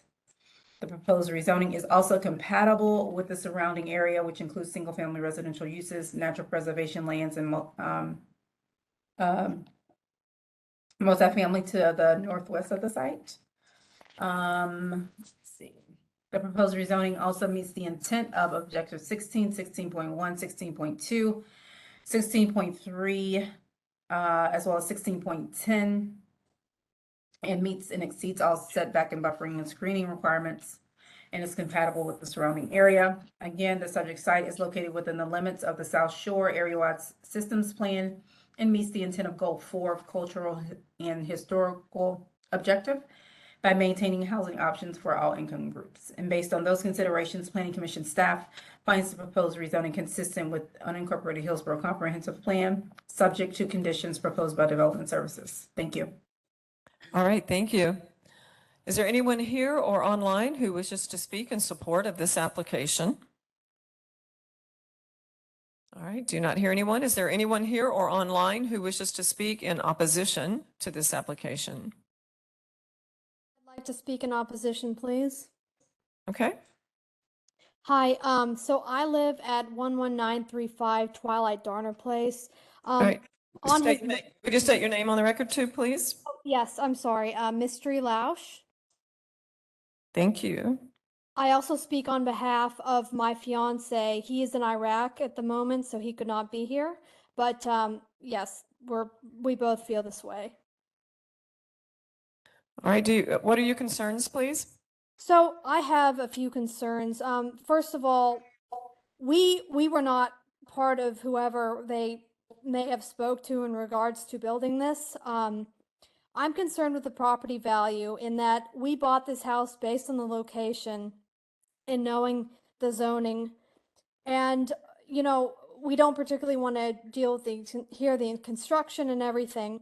But to be frankly honest, the main reason I'm here is because of the wildlife protection behind this property. And whoever said that this was not a significant wildlife area has not spent much time here, because just in the year that I've been here, I've seen hawks, I've seen bats, I've seen multiple animals, and I know for a fact that gopher tortoises traverse the fence line. Those fence lines are just simple barbed wire. They go in and out of those, and I'm sure you're well aware, but they are a protected species.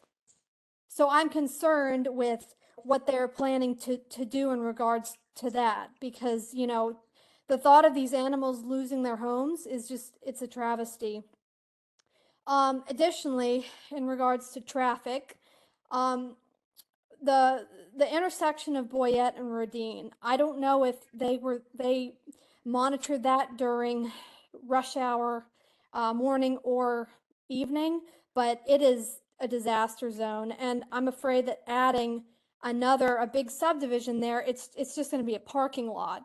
Right now, there's only one stop sign from Rodine to Boyette, so if you get caught in the wrong time, it backs up a substantial amount down that road on Rodine.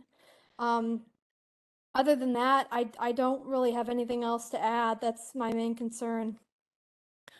Thank you. Where is your property in relation to the subject property? So I am right on the, I wish I can't see that, right on the very far corner of where it would be. So we're on the cul-de-sac, 11935 Twilight Darner Place. So we're at the very corner of the enclave. So we see the estuary, and then to the right, looking back to the estuary, that's where the subdivision would supposedly be going. Okay, I see. Thank you. All right, thank you very much. Is there anyone else here or online who wishes to speak in opposition to this application? All right, I don't hear anyone. Development Services, did you have anything further? Nothing further. All right, and applicant?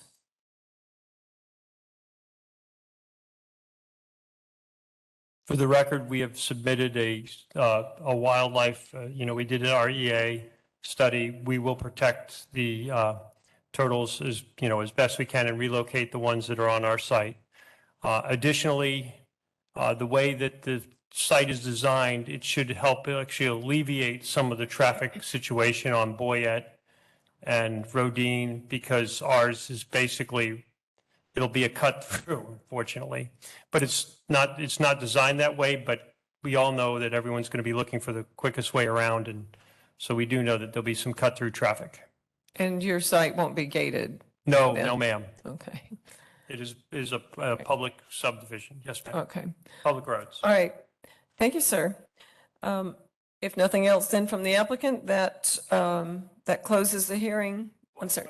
You had something? Just a housekeeping for the record, for proposed conditions 7A, 7B, and 7C are existing conditions of Boyette Road. Just for the record. Okay. Thank you. Thank you, sir. All right, that closes the hearing on rezoning PD 22-1195. The final item on tonight's agenda is agenda item D8, major mod application 22-1339. The applicant is JEB Investment Group LLC. The request is for a major modification to existing plan development. Tanya Chappelle will provide staff recommendations after presentation by the applicant. We did submit a revised report that updated and corrected the recommended zoning conditions of approval. And again, Tanya Chappelle will provide staff recommendation after presentation by the applicant. All right. Good evening. Hi. Ann Pollock, 433 Central Avenue, St. Pete, representing JEB Investment Group, who is the owner and the applicant here. I've got the site plan here.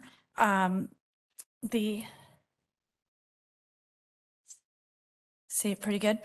So the subject property has an existing 6,044 square foot warehouse building on it, and the current zoning allows warehouse distribution and storage uses. The zoning was originally approved in 1987. So what we're here for is to request a major mod to add minor industry, which is essentially assembly and manufacturing, outdoor storage to have it officially approved, accessory retail, 300 square feet, a very small amount, and wholesale distribution trade. The applicant runs a fence company at the property and has for many years. And now he'd like the opportunity to manufacture on site as well as store and sell his materials, which is already allowed. So we are not making any additions or external changes to the building. We're not proposing any new buildings. Nothing is changing the height or anything. It's pretty much all staying the same. We're just adding the new uses. And this is all in accordance. Much of it is all in accordance with the existing zoning approval. We've, for the most part, kept the conditions that might still be applicable and gotten rid of the ones that have been taken care of over the years. So the property is in the urban service area. It has a future land use designation of LI. And I think this map of the Planning Commission really accurately shows what we're talking about. The property is that little bitty purple area there amidst all the light industrial.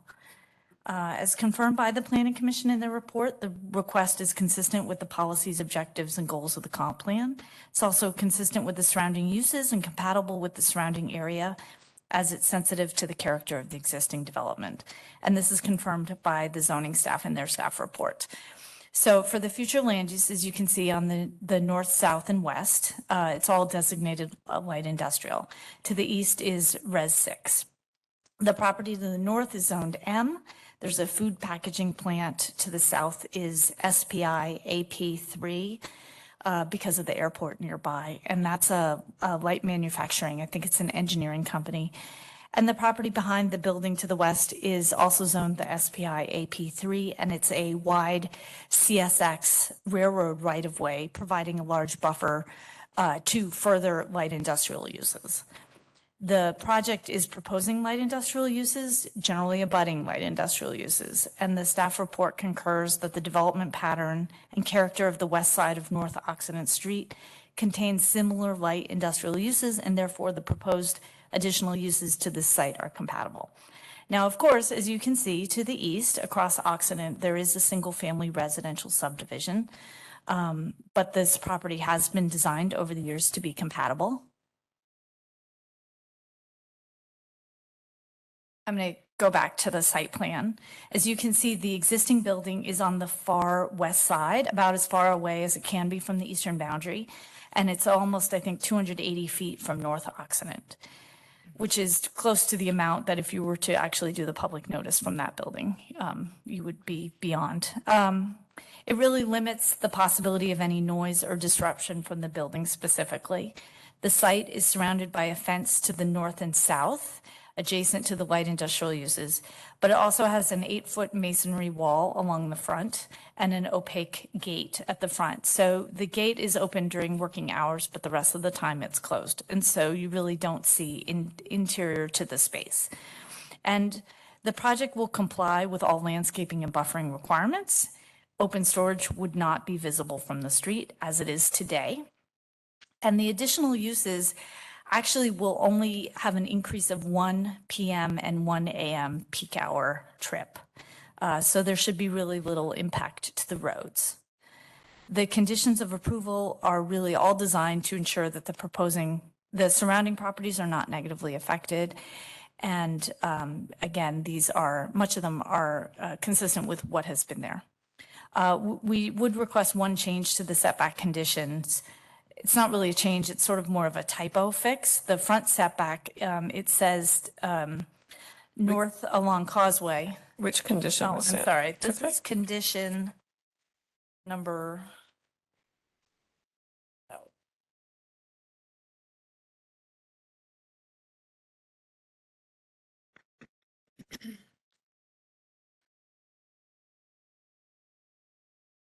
Sorry, it's in the first condition or number one or two. Condition number 2. Condition number 2 states that the front setback is the north along Causeway. It's actually the east along North Occident.